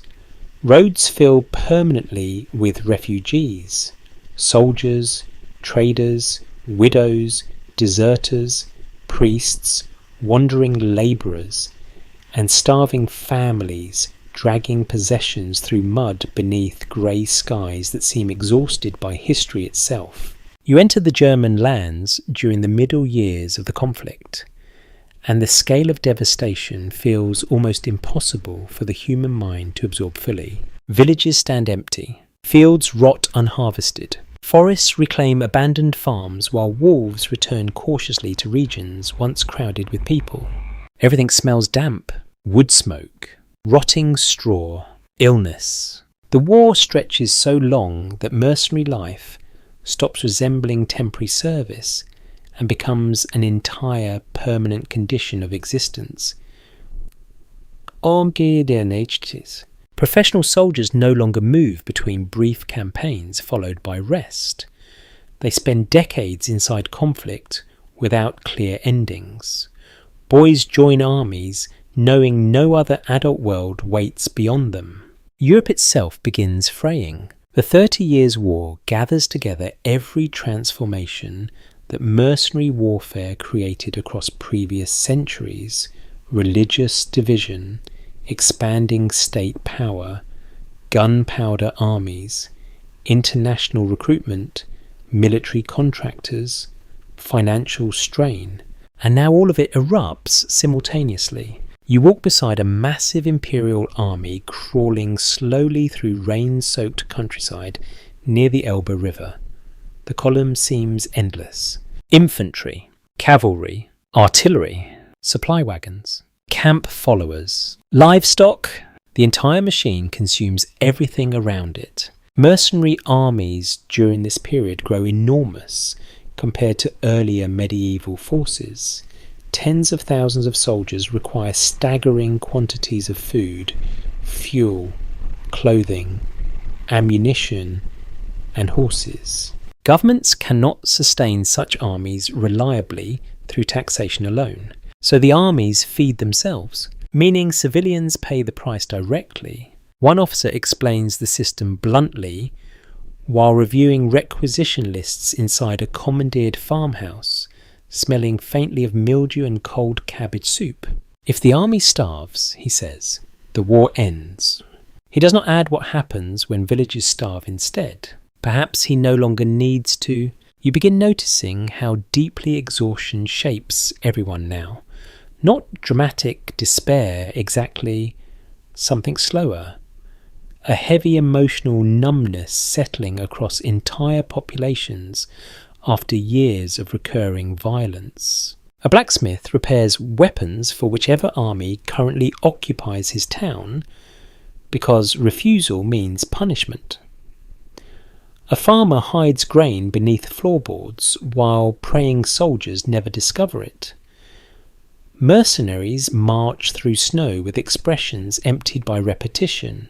Even cruelty sometimes feels mechanical. One winter morning, you pass civilians gathering frozen bodies after skirmishing near a ruined bridge. Nobody cries loudly anymore. The work proceeds with quiet efficiency, learned through necessity. Death has become routine. That may be the war's greatest horror. Mercenary companies themselves change during these decades too. Earlier flamboyant identities fade somewhat beneath relentless campaigning. The bright theatrical confidence of the landsknechts dulls under constant hunger, disease and attrition. Uniformity begins replacing individuality slowly. Professional armies grow more bureaucratic, more disciplined, more state-controlled. Yet they remain filled with mercenaries recruited internationally because rulers still lack enough permanent national troops. A Scottish soldier serves Swedish commanders beside German cavalry and French artillery specialists while marching through Bohemia. The profession becomes almost fully transnational now. War creates its own drifting population. You shelter one evening inside a crowded church converted into temporary barracks after freezing rain makes further movement impossible. Soldiers sleep between pews wrapped in threadbare blankets, while candles flicker weakly before religious paintings darkened by smoke and neglect. The atmosphere feels deeply tired. A mercenary surgeon amputates a frostbitten foot near the altar, while nearby men pretend not to hear the screams. Outside, horses stamp restlessly beneath sleet, striking the roof hard enough to sound like distant musket fire. One veteran quietly admits he cannot remember what year it is anymore. Campaign seasons blur together after enough suffering. The 30 Years' War also transforms military finance permanently. Wealthy contractors raise entire armies for rulers, unable to organise recruitment independently. Men like Wallenstein accumulate extraordinary influence by supplying professional forces at massive scale. Mercenary warfare becomes industrial in spirit long before factories exist. Soldiers are counted numerically now, provisioned systematically, move strategically across continental theatres of war. The individual human body matters less than maintaining the military machine, yet individual suffering remains everywhere. You speak with a young cavalryman recovering from fever beside a smoky campfire near Leipzig. His uniform hangs loosely after months of poor nutrition. He carries letters from home he no longer opens because everyone mentioned inside them may already be dead from plague. He says this calmly, too calmly. War changes emotional language too. Nearby, another soldier carves tiny animals from scrap wood during idle moments between marches. He gives them to children encountered along ruined roads whenever possible. The gesture feels unbearably gentle against the surrounding devastation. Perhaps small acts of kindness become more important precisely because everything else grows so brutal. Disease spreads constantly through military camps during these years. Typhus, dysentery, plague, fever without clear names. More soldiers often die from illness than battle itself. Mercenary life becomes a continuous negotiation with filth and exhaustion. One camp outside Magdeburg smells so strongly of sickness that even hardened veterans cover their mouths while walking through the crowded tents. Surgeons work beside overflowing burial pits. Priests recite prayers until voices fail. Still the armies continue moving. Rulers cannot stop now. Too much blood already spent. You witness one of the war's countless refugee columns trudging westward through melting snow during early spring. Families push carts containing blankets, cooking pots, and whatever fragments of home survived looting. A former mercenary walks beside them, carrying a child on his shoulders. No one asks which side he once served. Those distinctions matter less after enough catastrophe. Historians later estimate that some German regions lose staggering portions of their populations during these decades. Entire communities disappear, economies collapse, trauma settles deeply into cultural memory, and professional soldiers absorb much of that trauma directly. Mercenaries survive by adapting emotionally to conditions most humans could barely endure briefly. They become numb, cynical, darkly humorous, fiercely loyal to small circles, suspicious of promises, and intimately familiar with death. The profession reaches its bleakest maturity during this war. One night, near the end of another freezing march, you stand beside exhausted soldiers staring silently at distant fires burning across a valley where another army camps beyond the darkness. No one speaks for a long time. Finally, one old veteran says quietly, "I think Europe is tired." The others nod. Nothing more. Because after 30 years of hired armies, religious slaughter, famine, and endless marching, everyone is tired now. Even history itself seems weary beneath the smoke. The kings begin building armies that do not go home. At first, the change feels subtle. A few permanent regiments maintained during peacetime, barracks constructed near strategic cities, officers appointed directly by the crown rather than contracted temporarily through mercenary captains. But beneath these administrative adjustments, Europe is transforming fundamentally. The old medieval world of wandering companies and seasonal military loyalties is slowly giving way to something colder, larger, and more centralized. You travel through France during the later 17th century, where royal authority stretches farther now than earlier rulers could have imagined possible. Roads improve, tax collectors operate with growing efficiency, government clerks record military expenditures in thick ledgers smelling of dust and ink. The state itself is becoming more organised, and organised states prefer organised armies. Mercenaries still exist everywhere, of course. Experienced foreign soldiers remain valuable. Swiss regiments continue serving abroad. German states still export military expertise. But rulers increasingly distrust independent companies roaming between employers according to opportunity and payment. The memory of past disasters lingers too heavily. Rome. The free companies, mutinies during the 30 Years' War. Professional violence proved useful. Professional violence also proved difficult to control. So kings attempt a solution medieval rulers rarely possessed the resources to achieve fully before: Permanent military institutions. You arrive outside a newly constructed barracks complex near Paris, where rows of uniformed soldiers drill beneath pale winter sunlight. The scene feels strikingly different from earlier mercenary encampments scattered across muddy fields.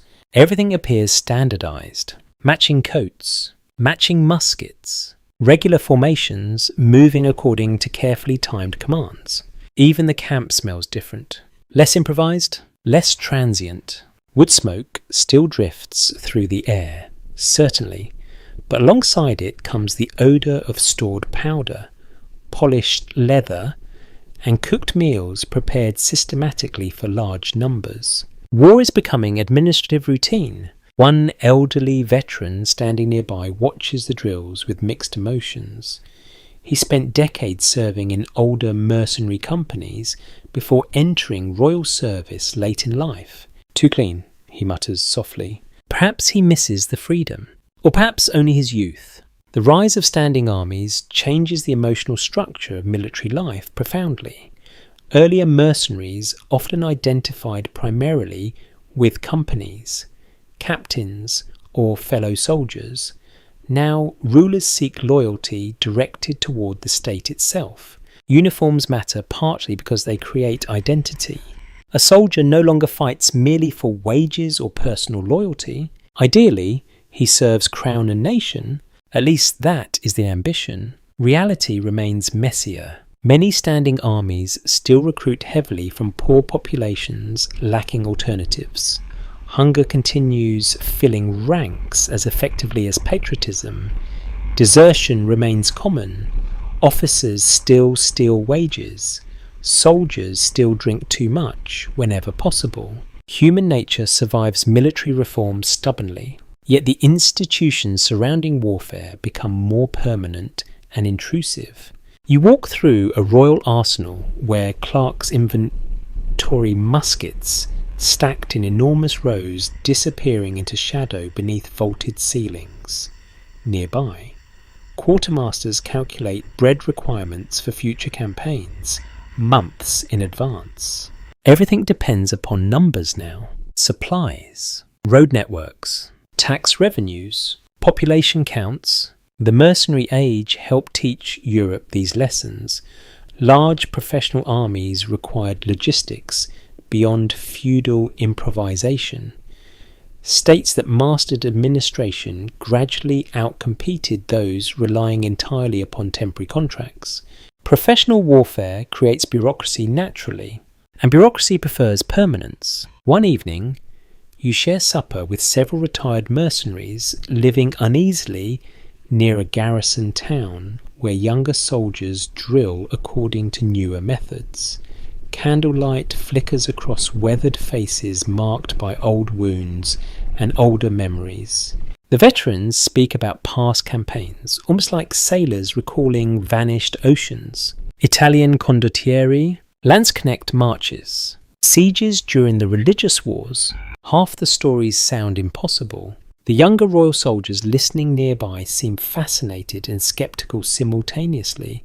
To them, the old mercenary world already feels distant and chaotic. One veteran laughs softly after hearing descriptions of modern regulations governing camp disciplines. In my first company, he says, we once elected a goat treasurer after the captain disappeared drunk for 3 days. The younger soldiers erupt with disbelief. The old men laugh harder. The story may even be true. Mercenary culture possessed rough flexibility, impossible inside increasingly centralized armies. Companies adapted quickly because survival demanded improvisation constantly. Standing armies, by contrast, prioritize obedience, hierarchy, and standardized procedure. Efficiency grows. So does impersonality. You notice this especially inside military hospitals established by larger states attempting systematic care for wounded soldiers. Rows of beds line vast halls smelling of vinegar, medicine, sweat, and sickness. Surgeons operate with growing technical knowledge. Records are maintained carefully, yet patients sometimes resemble inventory more than individuals.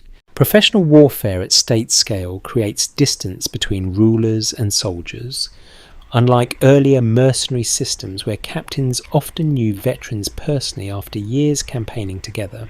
Now armies become institutions larger than any single relationship. One young infantryman, recovering from musket wounds, admits quietly he has never seen the king whose uniform he wears daily. Still, he insists he serves loyally. Perhaps symbols matter more than proximity eventually. Meanwhile, many former mercenary captains struggle adapting to the changing order. Independent military entrepreneurship becomes increasingly restricted as centralised governments monopolise organised violence more aggressively. Some captains enter royal service successfully. Others fade into obscurity. A few resist bitterly. You travel through parts of the Holy Roman Empire where smaller states continue hiring foreign troops extensively because maintaining permanent armies remains financially difficult. The old mercenary traditions do not vanish overnight. Nothing in history ever does. Instead, worlds overlap uneasily for generations. A Swiss regiment marches beneath royal French banners, while nearby irregular cavalry still negotiate semi-independent contracts with local nobles. Old and new military systems coexist awkwardly. But the direction of change grows clearer each decade. Kings want soldiers belonging permanently to them, not merely rented temporarily. The emotional consequences run deep. Mercenary identity once revolved around mobility, roads, contracts, shifting loyalties, and survival through adaptability. Standing armies gradually replace that culture with institutional belonging rooted in uniforms, barracks, and national service. Soldiers become servants of states rather than wandering professionals alone. Some gain stability through this transformation. Regular pay, pensions occasionally, more consistent supply systems. Others lose autonomy. Military life becomes stricter, more regulated, more enclosed by bureaucracy. One rainy afternoon, you watch royal infantry drilling endlessly through repetitive musket exercises, while an old mercenary veteran nearby shakes his head slowly. They move well, he admits. Then after a pause, but they do not sing anymore. The observation lingers sadly in the damp air, because something human disappears alongside the chaos. The old mercenary world was brutal, unstable, exploitative, and often horrifying. Yet it also contained strange freedoms, improvised communities, and identities forged beyond rigid state control. Now Europe marches toward a modernity, carrying lessons learned through centuries of hired violence. The roads remain, the weapons evolve, the uniforms become standardized, and somewhere inside every disciplined standing army survives the distant memory of wandering soldiers who once crossed medieval Europe, selling war one contract at a time. The roads grow quieter eventually, not peaceful.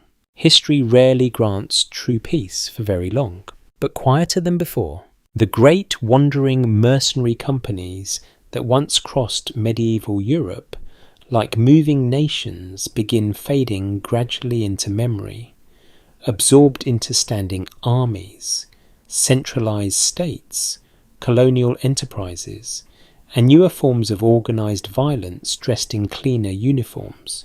Yet traces remain everywhere if you look carefully enough. You walk now through landscapes shaped by centuries of hired war. Across northern Italy, old fortress walls still bear scars from artillery bombardments launched by condottieri serving forgotten masters. In Switzerland, mountain passes once crowded with marching pikemen lie silent beneath drifting snow and distant cowbells. The world changes, The echoes linger. You arrive at a small roadside inn somewhere in southern Germany during late autumn. Rain taps softly against leaded windows while travellers warm themselves beside a low fire smelling faintly of pine resin and smoke. The innkeeper's grandfather once marched as a mercenary during the final years of the 30 Years' War. At least that is the family story. A rusted sword hangs above the hearth now, more decoration than weapon. Though its worn grip suggests long use once, most guests barely notice it anymore. History becomes furniture surprisingly fast. Outside, wagons still travel the old military roads, though now merchants and postal riders outnumber armed companies. States patrol borders more systematically. Standing armies remain housed in barracks rather than drifting endlessly between employers. Europe grows more controlled, more bureaucratic, more modern, but the profession of war never disappears entirely. It only changes uniforms. You begin noticing how mercenary traditions survive beneath newer military systems. Foreign regiments continue serving distant crowns. Soldiers still leave impoverished regions seeking wages abroad. Military contractors continue profiting from conflict through logistics, transport, weapons, and recruitment. The names evolve. The impulses remain deeply familiar, because the mercenary story was never only about soldiers, it was about survival inside unstable worlds. You walk through a cemetery beside an old battlefield where weathered stones lean crookedly beneath cold winter light. Moss creeps slowly across names nearly erased by rain and time. Most graves belong to ordinary soldiers history forgot. No statues, no triumphal arches, just men who marched roads, carried weapons, feared death, missed home, and accepted wages because Europe offered few gentler paths through hardship. One marker simply reads, "Unknown soldier." The phrase feels painfully appropriate. Mercenary warfare depended largely upon anonymous lives, passing through larger events without leaving many records behind. Captains and kings survive in chronicles. The ordinary professionals who form the profession itself vanish more easily. Yet they shaped Europe profoundly. They carried military knowledge across borders. They accelerated the growth of centralized states. They spread technologies, tactics, languages, songs, diseases, fears, and customs through constant movement. Professional soldiers became unexpected architects of the modern world, even while living temporarily inside it. One evening you sit beside an elderly former cavalryman, retired now to a village near the Rhine, where vineyards stretch quietly across hills once marched over by armies countless times. The man fought in royal service rather than older mercenary companies, yet his father served as a wandering soldier before him. The transition between eras lives directly inside his family. He describes childhood memories of listening to veterans around tavern fires, speaking half a dozen languages, while arguing over campaigns stretching from Italy to the Low Countries. They belonged nowhere, he says softly. Then after a pause, everywhere too. The contradiction feels true. Mercenaries often existed outside ordinary social categories. Neither peasants nor nobles entirely, not fully citizens in the modern sense. They drifted between kingdoms carrying professional violence wherever demand appeared. Society needed them constantly. Society feared them constantly. Perhaps both reactions were justified. You think back now across centuries of roads and camps. The freezing winter shelters where soldiers shared blankets against the cold. The smoky taverns where captains negotiated contracts over spilled wine. The terrified cities waiting for unpaid armies to arrive. The camp followers boiling soup beside cannon crews. The endless mud. The endless marching. The profession of war demanded enormous human cost long before industrial battlefields multiplied destruction further. And still people kept joining. Not because violence itself always attracted them. Sometimes because debt cornered them. Because harvests failed. Because younger sons inherited nothing. Because widows needed feeding. Because adventure sounded preferable to starvation. Because after enough campaigning, ordinary civilian life no longer felt reachable. Mercenary history remains deeply intimate with economic desperation.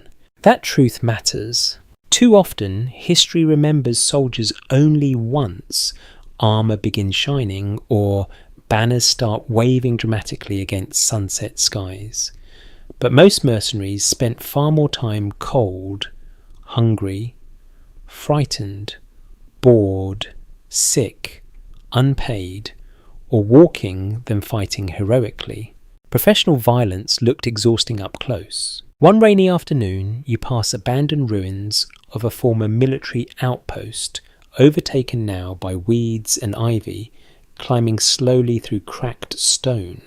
Swallows nest inside collapsed towers where mercenaries once sharpened blades, and cursed delayed wages centuries earlier. Nature reclaims battlefields patiently. Human memory does something stranger. It romanticizes. The wandering mercenary eventually becomes folklore. A rogue with a sword, a hardened veteran, a charming outlaw drifting through history untethered and free. Yet the real lives were heavier than legend usually admits. Professional soldiers carried trauma long before societies possessed words for it. They buried friends beside roads without priests available. They survived horrors by joking, drinking, gambling, singing, praying, or simply refusing to think too carefully whenever possible. And despite everything, they formed communities too. Temporary families built from shared hardship. Perhaps that is the final emotional truth lingering beneath the history. Mercenaries lived unstable lives inside unstable centuries, yet they still searched for companionship, dignity, humour, and meaning while marching through violence most people today can barely imagine. Late tonight, the fire inside the roadside inn burns lower while rain softens outside into gentle mist drifting across empty roads, once crowded with armed companies carrying Europe painfully toward modernity. Most travellers already sleep upstairs beneath heavy blankets. Only the innkeeper remains awake, polishing cups slowly beside fading embers. The old sword still hangs above the hearth, quiet now, at rest, and somewhere beyond the darkness, beyond kingdoms and centuries and memory itself, the footsteps of medieval mercenaries continue echoing faintly through history. Not glorious, not monstrous, human. Word count 1185. For tonight, the long road finally grows quiet. You have wandered through cold mountain passes, smoke-filled taverns, shattered cities, frozen camps, crowded ports, and battlefields where ordinary people carried the weight of extraordinary violence across centuries of uncertainty, and perhaps that is what lingers most after the story ends. Not the kings, not the victories, but the weary human beings beneath the armour, the young recruit trying to hide his fear beside a winter fire, the camp follower stitching torn sleeves by lantern light, the old veteran staring silently into rain while remembering roads that no longer exist. History often feels distant during the day. At night, it becomes strangely intimate. You begin hearing the breathing behind the chronicles, the hunger, the exhaustion, the quiet hopes people carried even while walking through brutal worlds. The mercenaries were never only fighters. They were fathers, sons, widows, labourers, wanderers, debtors, believers, doubters, survivors. People trying, however imperfectly, to live. And perhaps somewhere in their long, uncertain journeys, you recognise something familiar about human resilience itself. Thank you for spending these quiet hours wandering through the past together tonight. If this journey stayed with you, feel free to share your thoughts below, along with where in the world you listen from and which corners of history you would like to explore next. Until our next walk through the distant past, may your evening remain peaceful, your fire warm, and your sleep gentle. Blessings to you and your family.